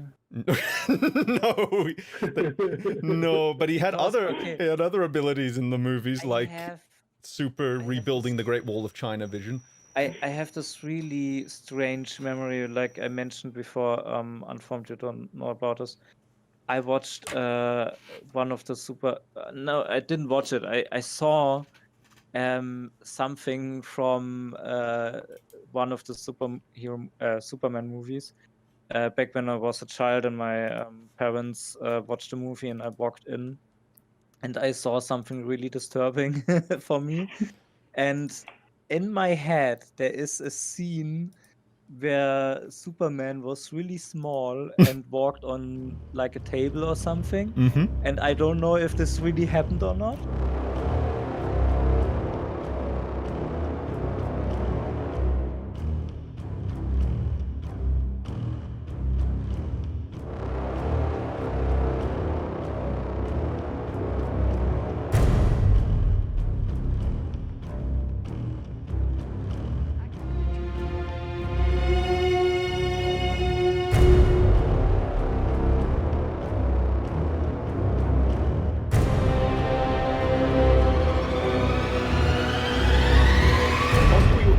Superman 4 and it had really bad green screen, so your brain might have interpreted it that way. I'm not entirely sure. Okay, then at least I'm not really retarded. No, like, there is some tism in those Chris Reeves movies. Like, I love them, especially the first one, but there is some tism there. Okay, yeah, just because you said he can do that, but okay. I think it was one story he could do that. I don't think that's come back, but I've got a better image on screen of that now. Just... See, a tiny replica of myself. The people who made that spaceship were very advanced in science. They must have developed a force that enabled them to project an image of themselves anywhere they want. What? Yeah, well, like, this is why, like, Superman, like, this isn't the problem inherently with Superman, because I still think his Kito is overpowered, but I'm still happy they've taken away stuff like this. Oh yeah, well in the Silver Age there were no limits. They would just literally do anything they wanted with him, and eventually, like, I think when we were entering the Bronze Age, they did a little bit of a reshuffle where they were just like, okay, we're going to just tone his power levels down like a fuck ton, and we're not going to let you like give him powers like this anymore. But to be fair, here's what Batman was doing at the same time. Let me just bring up the image. We're gonna. After that, I have a question. Oh yeah. You mentioned this golden and silver and bronze age. What the fuck does that mean? Oh, okay. So there are different eras of comic books that are divided by different points in the industry. So you have the Golden Age, which is like the very first age of superheroes, starting with the original Superman comics. You have the Silver Age, which was like the revitalization of the superheroes because they had gone dead in around the 50s. So the Silver Age is around the 60s when things were starting to when there was a renaissance for superheroes happening, and so we were getting some reboots of some characters that had gone under the radar. And then there's the Bronze Age, where it's basically defined by, this is when the story started getting more mature and they started addressing more relevant sociological issues. Then there's the Dark Age of the 1990s, where everything was just really fucking grimdark and edgy, and everyone had pouches and really giant muscles, and everyone had a mullet. It was embarrassing.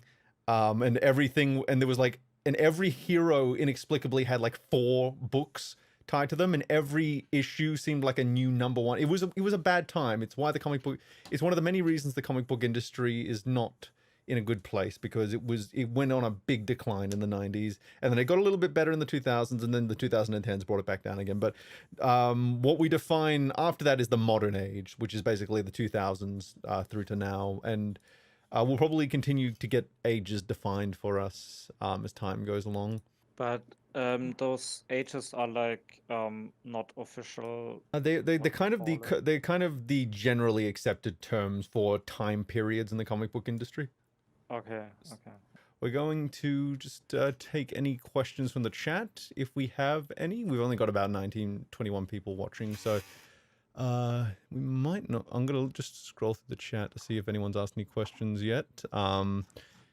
If you guys have any questions, feel free to leave it right now, and I will and we'll kind of discuss it. Just bring up some points of discussion. Okay, but I really have to ask, what the fuck is with Batman's costumes? See, this is what Batman was doing at the same time as Superman's tism fingers. Why?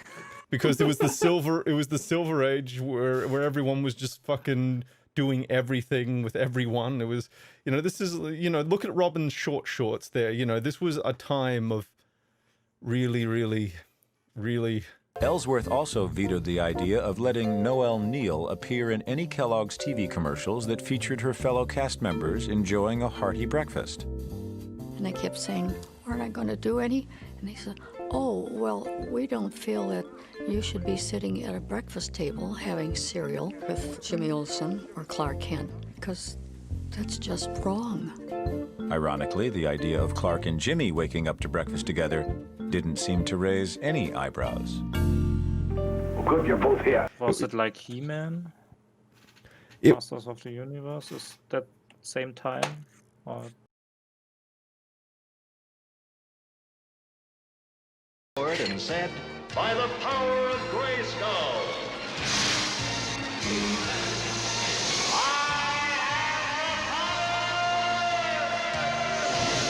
no, He-Man was the 80s. He-Man was the 80s.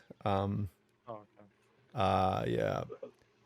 Yeah, but let's be real. Even with these seismic superpowers of Superman and Batman doing whatever he's doing, it's still better than Batwoman. Oh, definitely. It's still. I'm just watching that bit again where she flies at the end. It's like a JPEG. Whee! Whee! Oh, definitely. Like, at least, I don't know, like, there's something charming. There's something very charming about these older stories, as ridiculous as they get, there's something endearing about them and how they're not aware of how absolutely preposterous they are. But look on the stream right now. I was always just Batman fan and nothing else. Super Achu. You know what? He sneezed away a solar system just there. What? Yeah, well, it's Superman, so I'm like, yeah, I can see that because. By the way, how does he breathe in space? I don't think he needs to breathe. It's he can go as long as he's got solar radiation, he's fine. Of course. In Superman 2, they talk on the moon. Oh no, that's Superman 4. Kryptonite stuff. Superman 4. The really bad one is Superman 4. No, isn't Superman 4 with the... Superman 4 is the nuclear Zod? man. No. Superman but- 2 is Zod. Superman 2 is Zod. Yeah, that's where they speak on the moon because they're Kryptonite. Oh, the Zod right, and his yeah, crew okay. come and- Oh, yeah, I forgot about that part. It's been a while.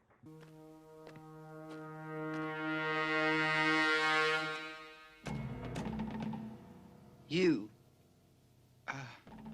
What kind of a creature are you? Just a man. A man?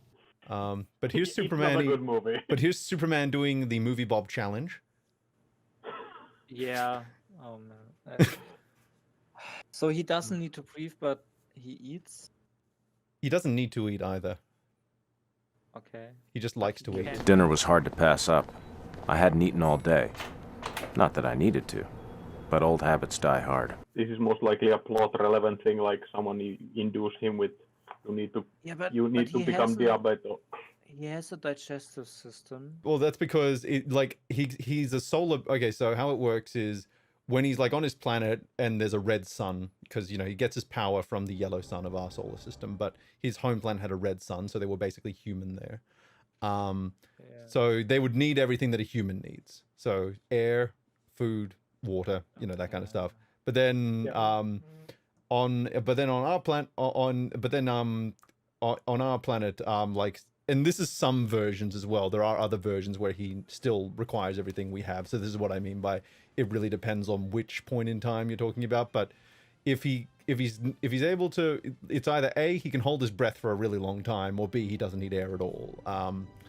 And usually it's the latter. But the thing is, he's still a regular guy. He still likes eating. He still likes, to smell flowers and stuff.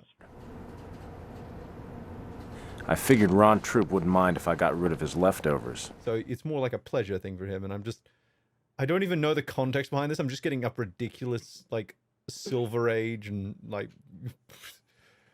Yeah, well, there are so many things that Superman has done in the history. There are a lot of isms in there, but it's all about the context.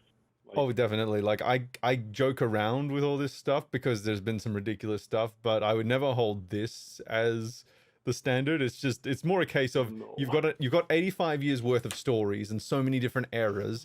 You're going to find some absolutely retarded shit in there, and I live to show it out of context.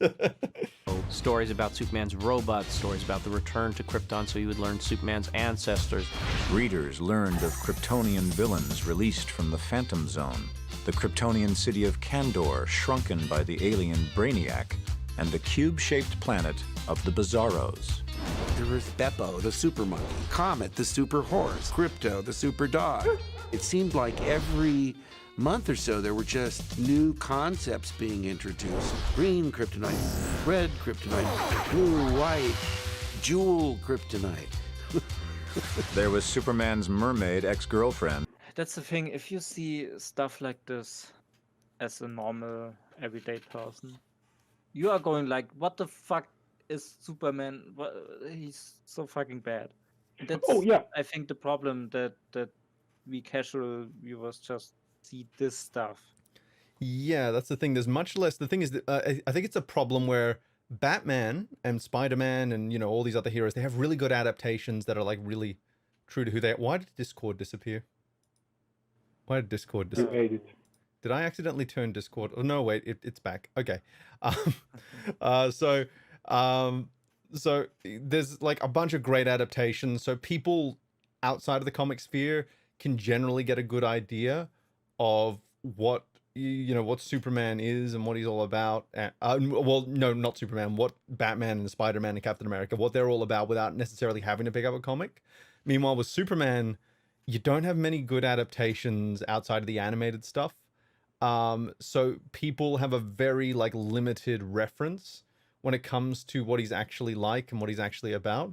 So as a result, they kind of get this warped perception of what he's about. So they see these really out of context pictures of him eating 1 million cheeseburgers or whatever, and they're just like, oh fuck, well, if that's what Superman's about, I can't imagine him being a very interesting character, when really this is just like one retarded story out of like 1,000. Like there's more than 1,000. There's been thousands and thousands of Superman stories and many different runs with the character, and it's very variable as to how he's handled. Yeah, funnily enough, I actually thought I mixed up Captain America with Superman. I basically thought they were identical in most things until I saw the MCU, because they both had the similar suit. The other one just had the shield, and I was like, meh, they're both like meh.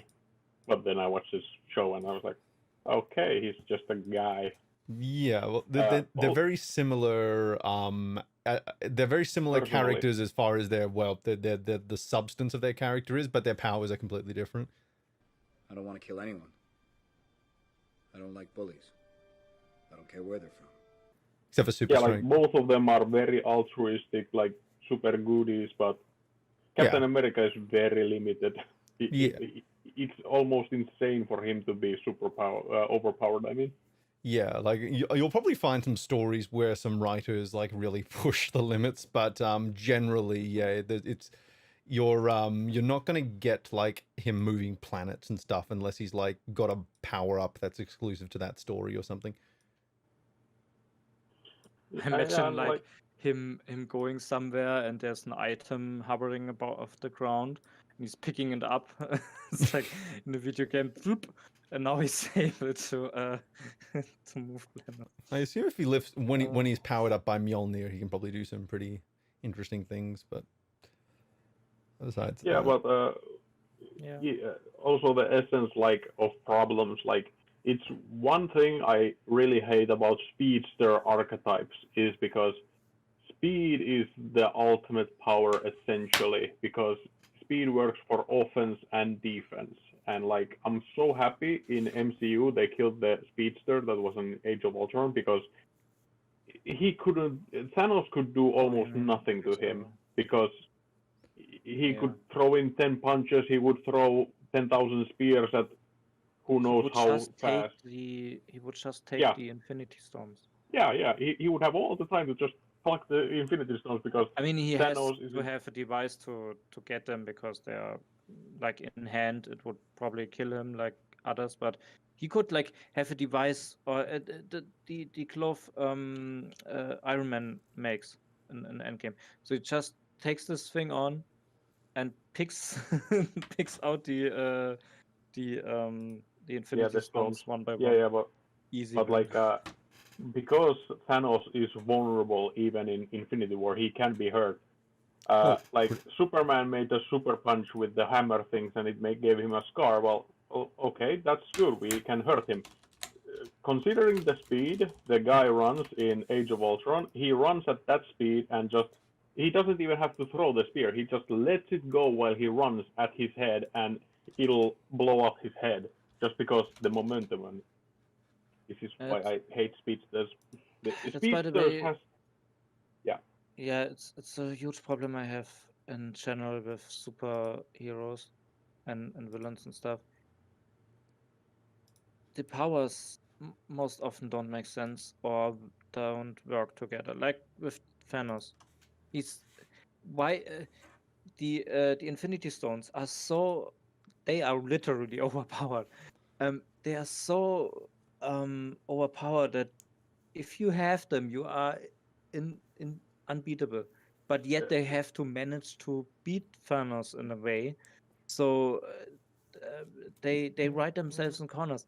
Why doesn't Doctor Strange use the time rewinding powers? Why doesn't I can space none of teleporting? Well, the Doctor Strange stuff is explained by the fact that he's probably tried to use the time rewinding stuff in other timelines. Sure, but it's stupid. None of this is in the movies, but I can easily fix all of this with a few lines. It would take very little. For example, the Infinity Stones, why he doesn't turn everyone into ribbons and just do what he wants, is because he needs concentration. It's not in the movie, but it will be an easy way to fix it, because he needs to concentrate to make things happen. And why Doctor Strange doesn't use those timey-wimey powers is because in his own movie he had to walk outside of his own reality. Even in the movie he says, I brought some of my world into this one, and it's time. And that's the only he needs I could write these to be not issues, but they are issues in the movies, because we've got Mr. Spooderman joining us now. Yeah, so regarding Superman, because this was the original topic, I think, I'm going away from this his overpowered argument, because there's so much the character has and people do with him. Yeah. So I can accept some basic things, but I say, okay, that's nice that he can do it, and then what people do afterwards, like bad writers do with his character, that's definitely stupid. So I think it's more nuanced than I thought before. And also with the problems he has to face with mentally and people he has to save or wants to save and stuff like that. I think you can say that he's good character in many ways, but I don't like him that much. But it's not for you. Also be, and it could also be because of the stuff I've seen. I'm not gonna read the comics ever. So I can relate to you, man. Again with Ava. I like Ava, but I also like Gurren Lagann. But to be honest, I prefer Ava because it's more grounded. You know what I mean? Like, I prefer the more grounded, like, type of mecha. You know what I mean? Yeah, like that's where the Yeah. subjective side comes in terms of what I guess you're willing to And accept. I hope they will do better stuff in the future with Superman, because there is potential in making a good movie out of it. Absolutely. And so I wonder why that didn't yet. It's because, like, I think it's basically the reason this debate exists. And I think even Hollywood writers really overthink the character rather than, because I think obviously you can do a lot of stuff with him and you can do a lot of really elaborate stuff, but in terms of his character, you know, you keep it simple. He's a guy from Kansas who goes to the big city who just wants to do the right thing, and he has very human problems in his personal life, and then occasionally he punches an alien in the face. But writers want to turn it into this very existential, metaphysical, like they want to really emphasize his alien side, and that's when Superman becomes boring, when you focus on the alien side. Because the thing is, Superman doesn't see himself as an alien. He was born on another planet, but he doesn't remember that. He was literally a baby when he was launched from Krypton, but yet they always focus on, oh, he feels so isolated, he was different from the other kids, and it's just like, no, no. That's why if I were to write a new Superman origin story, he wouldn't get his powers until he's 18. He wouldn't find out that he's an alien until he's 18. So he has that full life on Earth. And then we get the alien stuff, because then he can experience that as an adult. And that's what makes the most sense. In a way, kind of like Spider-Man, but more like nicer in a way. Yeah, he's like a less downtrodden version of Spider-Man. Like, he's still very, very relatable because he's just a guy who wants to do the right thing. But yeah, like I think Peter Parker, you know, it's Peter Parker's whole thing is that he must suffer, while with Superman it's a little bit more the conflicts are a little bit more I'd say nuanced, so it's not like an eternal cycle of suffering like with Peter Parker, I guess. And I just put up one of my favorite images of Superman. Just, you know, I think this is probably the most relatable image. Superman. Like, do the Diabetes Superman. Oh, well, I just wanted to end with just a very relatable image of Superman coming home after a hard day's work. Isn't that also relatable? Like, isn't obesity also relatable, man? Like, there are fat people around the world. You know, that's true. That's true. But, you know. Well, that's fair. Fat Superman, actually. Let's see if where is that? Oh my goodness me! Don't. Oh no! Why would you do this? What the fuck is this? Oh my! What? Who made this? Don't put fat in anything, man. Like, don't put fat. Like, what do you think? It's the internet.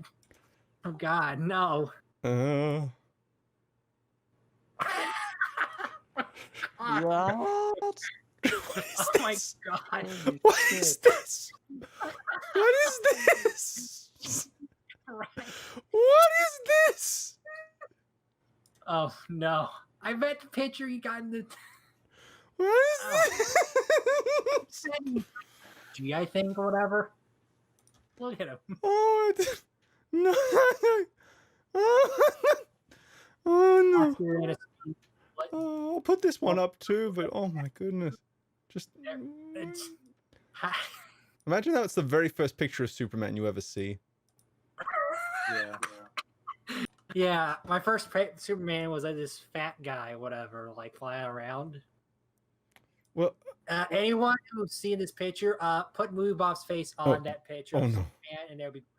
Oh no, I fucked up Discord. Discord is being consumed. There we go. No, there's a way to make that good, and like the idea of a fat Superman, or at least someone my God, like a said it. Superman, like with you know, from Spider-Man into the Spider-Verse. Oh yeah, like you could do something like that. Well, they kind of do something like that. Peter is like a bit more fat. You could do something that with an older Superman, like if his powers like degrade over time, because it would only be logical, and then he's like getting a bit rustier and stuff. Spider-Man had a pot. There's a few stories like that, actually. Yeah, not as fat like that, but just getting a bit.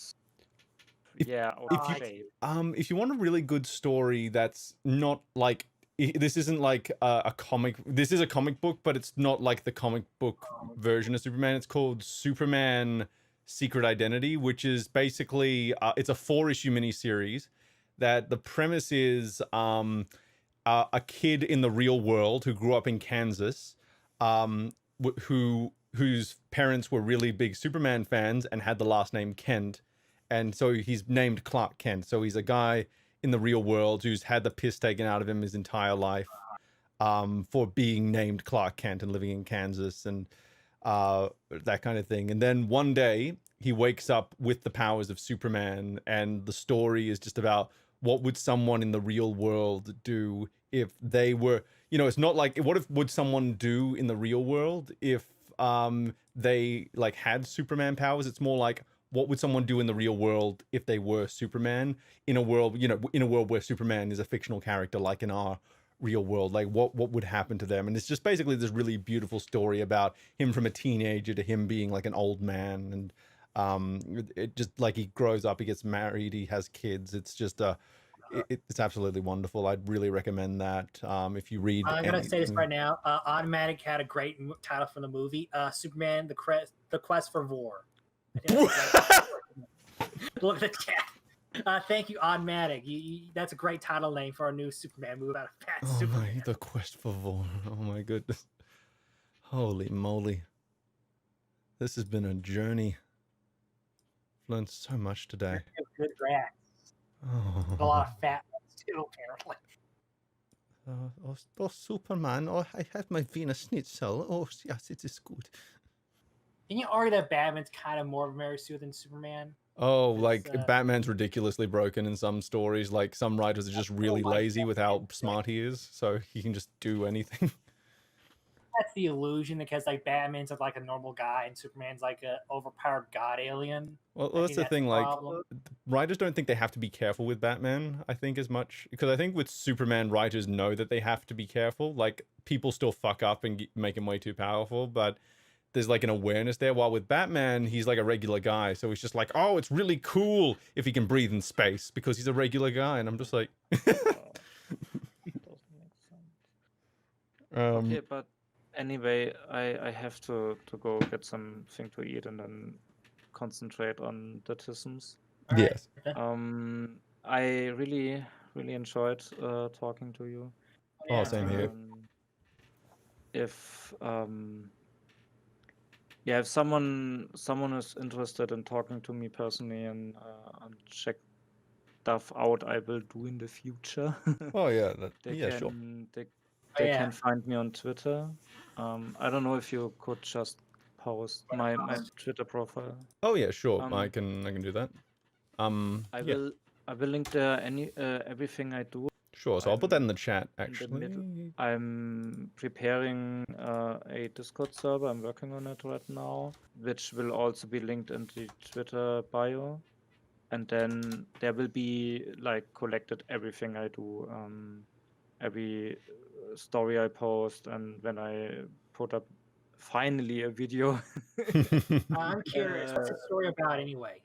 Oh, check Discord. What's the story about anyway? What's the premise? I write a lot of stuff. I'm working on short. What's okay. that? Anyway, what are you gonna say?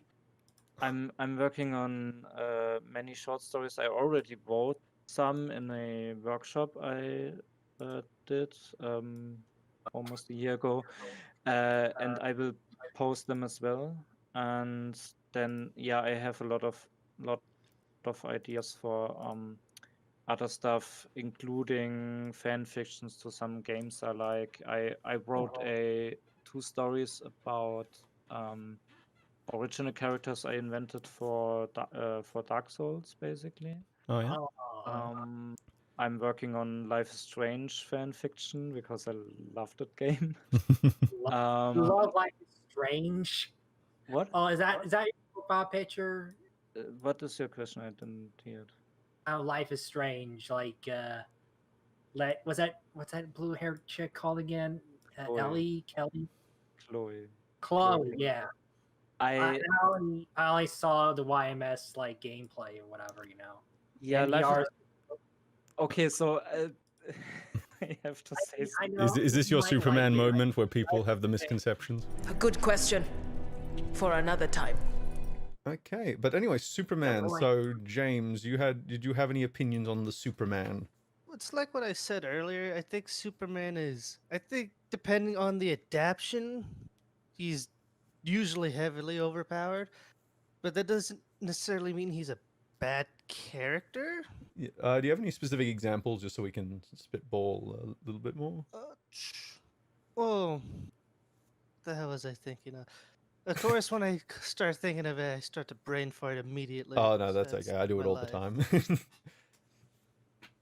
But especially when you go from like the Dark Knight Returns, the comic, Yeah. or the animated movie, to like Justice League, the good old animated show. Oh, I love that show. It is great, but Yeah, good rap. god damn it, his power is fucking inconsistent as fuck. I remember What do you like think? I remember thinking Superman was a bit of a pussy on that show, at least in the first season, because the gimmick in the first season of that show is that anytime a new villain would show up and Superman was in the episode, he would like immediately just fucking yeet Superman out of existence just to prove how badass he was.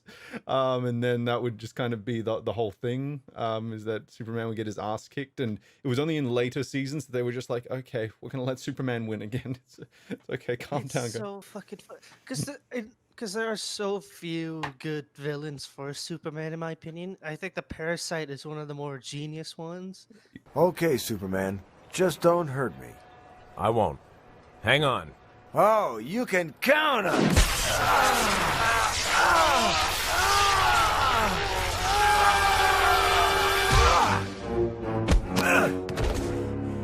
Man, what a rush! So that's what real power feels like. You got Metallo's a I fun kinda one, like kind of like the Luthor, Terminator. Well, yeah, because Lex Luthor is all about intelligence, and that makes sense for someone against might. You see, Superman, I own Metropolis. My technology built it, my will keeps it going, and nearly 2/3 of its people work for me whether they know it or not. Even you have to admit it's a model of efficiency. And yet, I've often thought, why limit myself to just one city? A being with your abilities could be very useful to me on a, shall we say, global scale. Why don't you float on in and we'll discuss it? What about Metallo? Fuck, he's the one who... He's basically the Kryptonite Terminator. In his chest, that's his power source. Yeah. later. Yeah, there's been variations I would on agree that. with you that, like,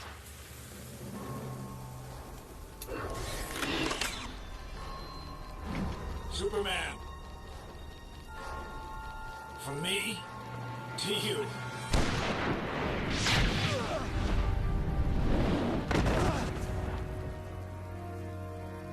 Superman villains are not as big as Batman villains or Spider-Man villains, but even if there's like a good rogue gallery, I rogues think gallery of them. I think Superman has a fine rogues gallery. It's just not as well known as the other ones. That's fair. Yes.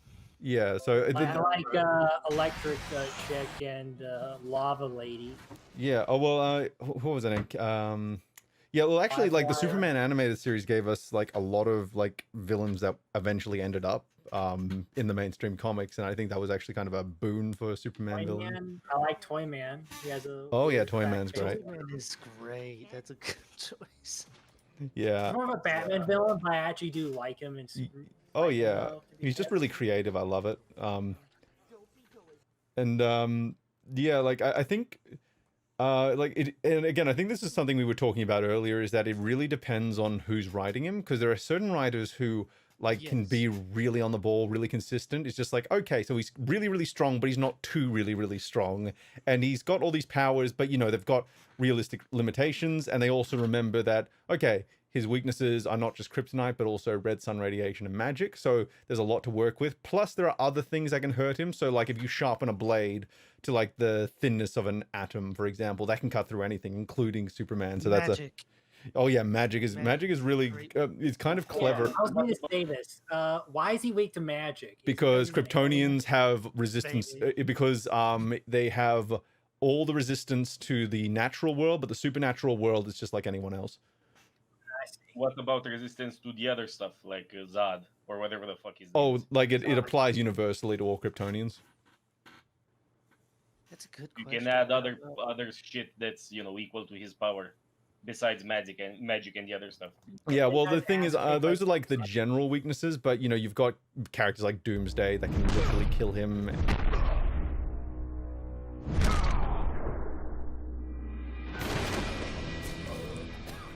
And you've got Darkseid. Oh yeah, Darkseid, but I consider Darkseid more of a Justice League villain, though he is very interesting against Superman as well. I am many things, Kal-El. You couldn't begin to imagine half of them. But for now, I shall take the role of executioner. Though he is more known for Superman just because I think the animated series really focused on him in that final season, so he gets a lot of credit there. Justice League show, whatever, in the last few episodes, I think. Oh yeah, where the world made of cardboard speech, that was fantastic, and that kind of summarized why his power is kind of inconsistent, because he's always on some level holding back, because he's very aware that everyone around him is squishy and mortal, and if he doesn't keep himself in check, he's going to he's just going to kill people like regularly, but he wants to make sure that not even the buildings in his city are destroyed, so he's got to be really careful with how he uses his power. And that can cause him to be very vulnerable physically, because if he's holding back, that means the villains have plenty of openings to take him down. Like that movie, that Superman fight, that British guy or whatever. Oh yeah, Manchester Black's fantastic as well. You're an inconceivable wanker. Very good he's a very good physical villain, but also a very good psychological villain. Oh wait, you're in the middle of a seizure. Sorry, mate. I can't read your mind, but I sure as hell can muck about with your brain. All those capillaries like little tubes of concrete, but still vulnerable. Movie. He was fighting like this British guy and this other Yeah, Superman vs. the Elite. That was Manchester Black. Yeah, that's the Elite. Yeah. That's my favorite Superman movie.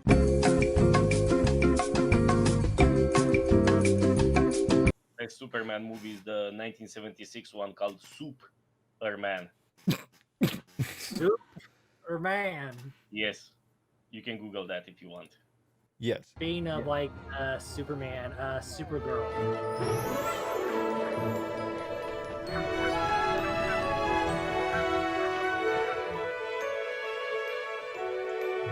Hey! That's enough of that, Kara.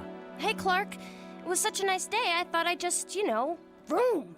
What did we talk about? No vroom during the daytime. I'm sorry, Clark. I mean, it's great staying here with your folks and everything, but I feel so cooped up. I understand. Believe me. I like Supergirl, just not the show. I hope he covered that, because I think Supergirl has a lot potential for memes. Yes. I think the main redeeming part of Supergirl is that they've actually gotten some really good actors to play some of the villains. So they got a really good actor for Lex Luthor. And when he dies, they will finally wake up and see him for what he really was. A false god. And Sam Witwer is always an amazing choice. A hero? Or is she the seed that may very well cause the eradication of the human race? But yeah, that show is full of tism. It's just I've given it. I don't know how. I wouldn't recommend it. Girl, the only thing I saw about Supergirl was the Flash crossover, and I thought that was pretty bad. Yeah, the only thing I can really give it is that they, despite I wish it was made out of better materials, but I think the original the costume she had for the first 4 seasons was pretty faithful. And I really hate the new costume she's in, because it just takes away all the uniqueness of her character. Yeah. She's just basically booby Superman now. Let's see. Oh god, it's Superman. Is this like a foreign movie or like a? Is this porn? Wankers. Is it like a parody or something like that? Because it seems like a parody. All right then. Can we even show this on stream though? I'm gonna investigate it first before I put it on. I'm just gonna take a good look at it to see if there's nipples. If there's no nipples, we're fine. We're fine. There's no nipples. The Cinema Snob will cover this a long time ago. What the hell? Yeah, there's no nipples or anything. Like the backs are. They don't even have bum cracks, so they're fine. The chat has no idea what we're talking about, but I'm gonna. Yeah. There we go. Now get rid of it. James Mack and Old Mimic also brought up Mongol and. Do you have any idea what you did to me?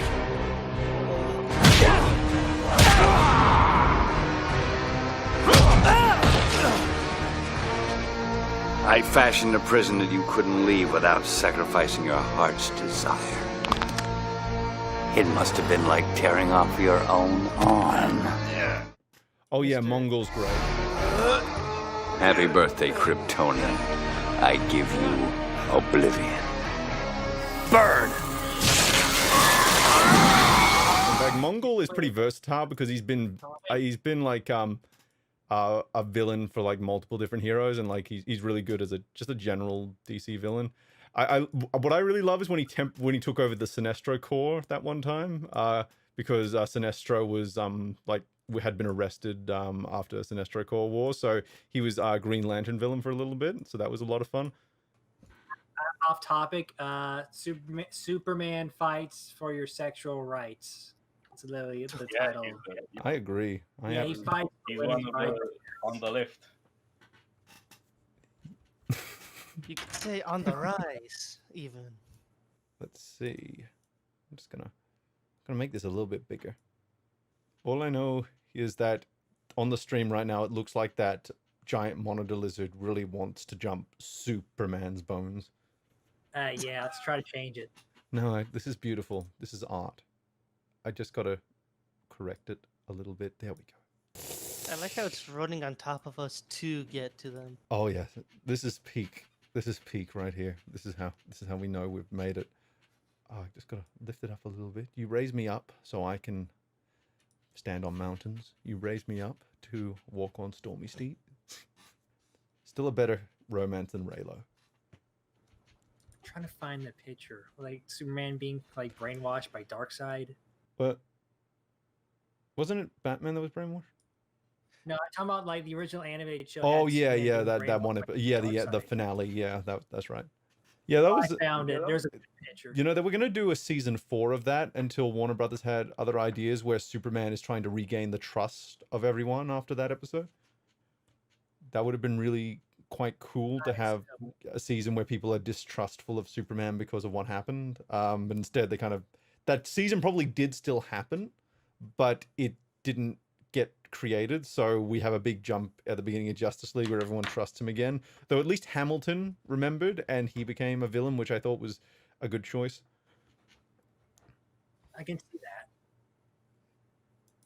that. Post a picture of like evil Superman on the chat, please. Oh yeah, that's. Why does he look like Orion? Because he's brainwashed by Darkseid, so it's probably like similar. I just think it's funny. Well, I think it's I don't know. It is. I think it is consistent with the apocalyptic look to an extent. Yeah, but that's like a high god thing, isn't it? I suppose we'd have to compare it to other to other we'd have to compare it to some other designs because there are some similarities between the two of them that can definitely be pointed out. Them without the armor, or at least without the helmet. Yeah, he's a really good one. I have all three. Hold on. Oh, it's so good. You know what pisses me off? Every single DCAU show is on Blu-ray now, except for Superman. You mean the animated series? Yeah, like all the animated shows are on Blu-ray except for the Superman animated series. Good actually. Like I had to rewatch some clips a little bit. Well, I actually saw one episode about like what's that thing called again? That guy, the fourth dimension guy, whatever. Mr. Mixel Plick? No! Repeat after me, bright boy. It's Mix. Yes. Spit. Lick. Mixius Pitalik. Mixius Yeah, Pitalik. I actually really like that. It's a really good episode. I really like it. I like the idea of this cartoon character like taking over. Oh yeah, the fifth like, fucking dimensional over imps. Superman Like shit. Batman has his. Fifth dimension Batman, yes. Yeah, did you know Batman has his own fifth dimensional Yeah, I imp? know. Batmite. No Batman. Oh god, not Batmite. Imposing, but too Dracula. Too dashing. Too campy. Too icky. Too confusing. Too psycho. And then there's a comic called World's Funniest, where they're kind of in a competition to see who can fuck with their respective. I heard about that. Oh, and then it got even weirder. Like a few years ago, when they established that every version of Mixius Pitalik in every like medium is the same person. That's confusing, honestly, because they're all like why would you do characters at that? that point. Because Why would you do that? he's a fifth dimensional imp who can do anything. Yeah, I know. Imp, it could be like, can't you have like other fifth dimensional imps, like other Mixie Pitalik guys? Oh well, the thing is, the only issue I would have with that is if there were contradictions that could be pointed out. I don't have a problem with it in concept. It's only like it would be very hard to execute and keep it 100% consistent. So, for example, that was the problem with Unicron in Transformers for the longest time, because the really deep lore, like in the comics and everything, had established that every version of Unicron was the same Unicron, and he was like across all universes, and it was a mess. I've heard about it. So eventually they were just like, nope, none of that now. Did you have a point, James? Sorry. No, I'm just like looking because I set in two pictures where the evil Superman looks like Orion. Oh yeah. Hilarious. And then I was just staring at the belt, and I'm like, why does that look like the Batman Beyond belt? I think this might be down to Bruce Timm's art style, where He really likes giant chests. I gotta say. he likes square chins and giant chests, and like yeah. Please, like the Orion pictures, like something to behold. Yeah. All of these are made by the same fucking guy. Then Yeah. Yeah, he's got a consistent art style at least. I like the art style. The problem is that it's just like very specific per se. It's very like it's the same. I guess it's the same problem Gundam Seed. Like I don't mind the design. Like they all look the same is the thing, but the reason why it looks the same because it's a very specific design. It doesn't take out like. How can I say this about that? Like, it's very specific, and it keeps your like, shit. It's a very specific design, and you keep your mind into it, and you can't get out of your brain. So you basically you can't unsee how similar a lot of things look. Like example, like the chest, for example, like they all have the same chest. Like, it's not a bad design; it's just like a very specific design. You know what I mean? It's a very stylized design that all the characters have. Yeah, it's a consistent art style that can be I'm not saying it's bad, just saying it's just like noticeable. The word is noticeable. Yeah, so you can it might be distracting to some people. Yeah, I should have worded that better. No, I mean, if I sound like a fucking retard, No, that's all sorry good. about that. You're all good. You're all good. I struggle with articulation on the fly sometimes as well. Yeah. By the I way, mean, I don't mind the art style. Just saying that it's like very like they really like. It's just a little jarring. Jarring is the word. Yeah. From a certain point of view. Yeah. Man, how come they don't make more Batman Beyonds? He's in the. I think they've got a comic going. He's been brought into the mainstream comics now. I think they just canceled that comic line, actually. Yeah, but he'll be back. He's always, think you know, they keep canceling and then redoing stuff. Like, I think DC Universe has the entire Bruce Timmverse on it. yeah, I just want my Superman show in HD. Why is that so hard? Why can't we have nice I don't things? think you can. It depends on how they were made, I guess. Well, the thing is, they've got Batman the Animated Series in HD, and Batman Beyond in HD, and Batman the New Adventures, which was being made at the same time in HD. I look at DC Universe because I bought that. It specifically says for the thumbnail that they have for the new Batman Adventures remastered in HD. Yeah, because I think they did. I think they redid. They've redone all the Batman stuff in HD, but they haven't done all the Superman stuff. But they've also done all the Justice League stuff in HD as well. I think Superman's the only one that's left, except maybe Static So it's Shock. not a technical thing, right? So they can actually do it. They have the means to make it HD. Yeah, It's just because we've seen it done with all the other shows. Yeah. I just clicked on the Superman one to check the quality. Yep, it's 472p, and I'm like, but why? Because, I don't know. I think they're obsessed with the they're obsessed with the Batman stuff, which is fine. The Batman stuff's fantastic, but I like my Superman as well. Like, just give me. Please tell me they updated Static Shock. No. Obviously, one of the most successful periods of Superman was the 50s, the Mort Weisinger stuff, which were hugely successful. They were read by kids, they were read by little girls, little boys. I think what was great was, and what he did was to take things we all understood. Like you say, Superman suddenly is a dog, and he's got a den with all his stuff in it, and he's got relatives who are aliens, and he's got friends from the future. But the actual stories are all still about guilt and loss and fear and love and everything we understand, but on an epic scale. So if Superman walks the dog, he walks it past Saturn. But he's still walking the dog. He's just like your dad. He's still got to go out and walk the dog, and he still comes home and Lois gives him a hard time.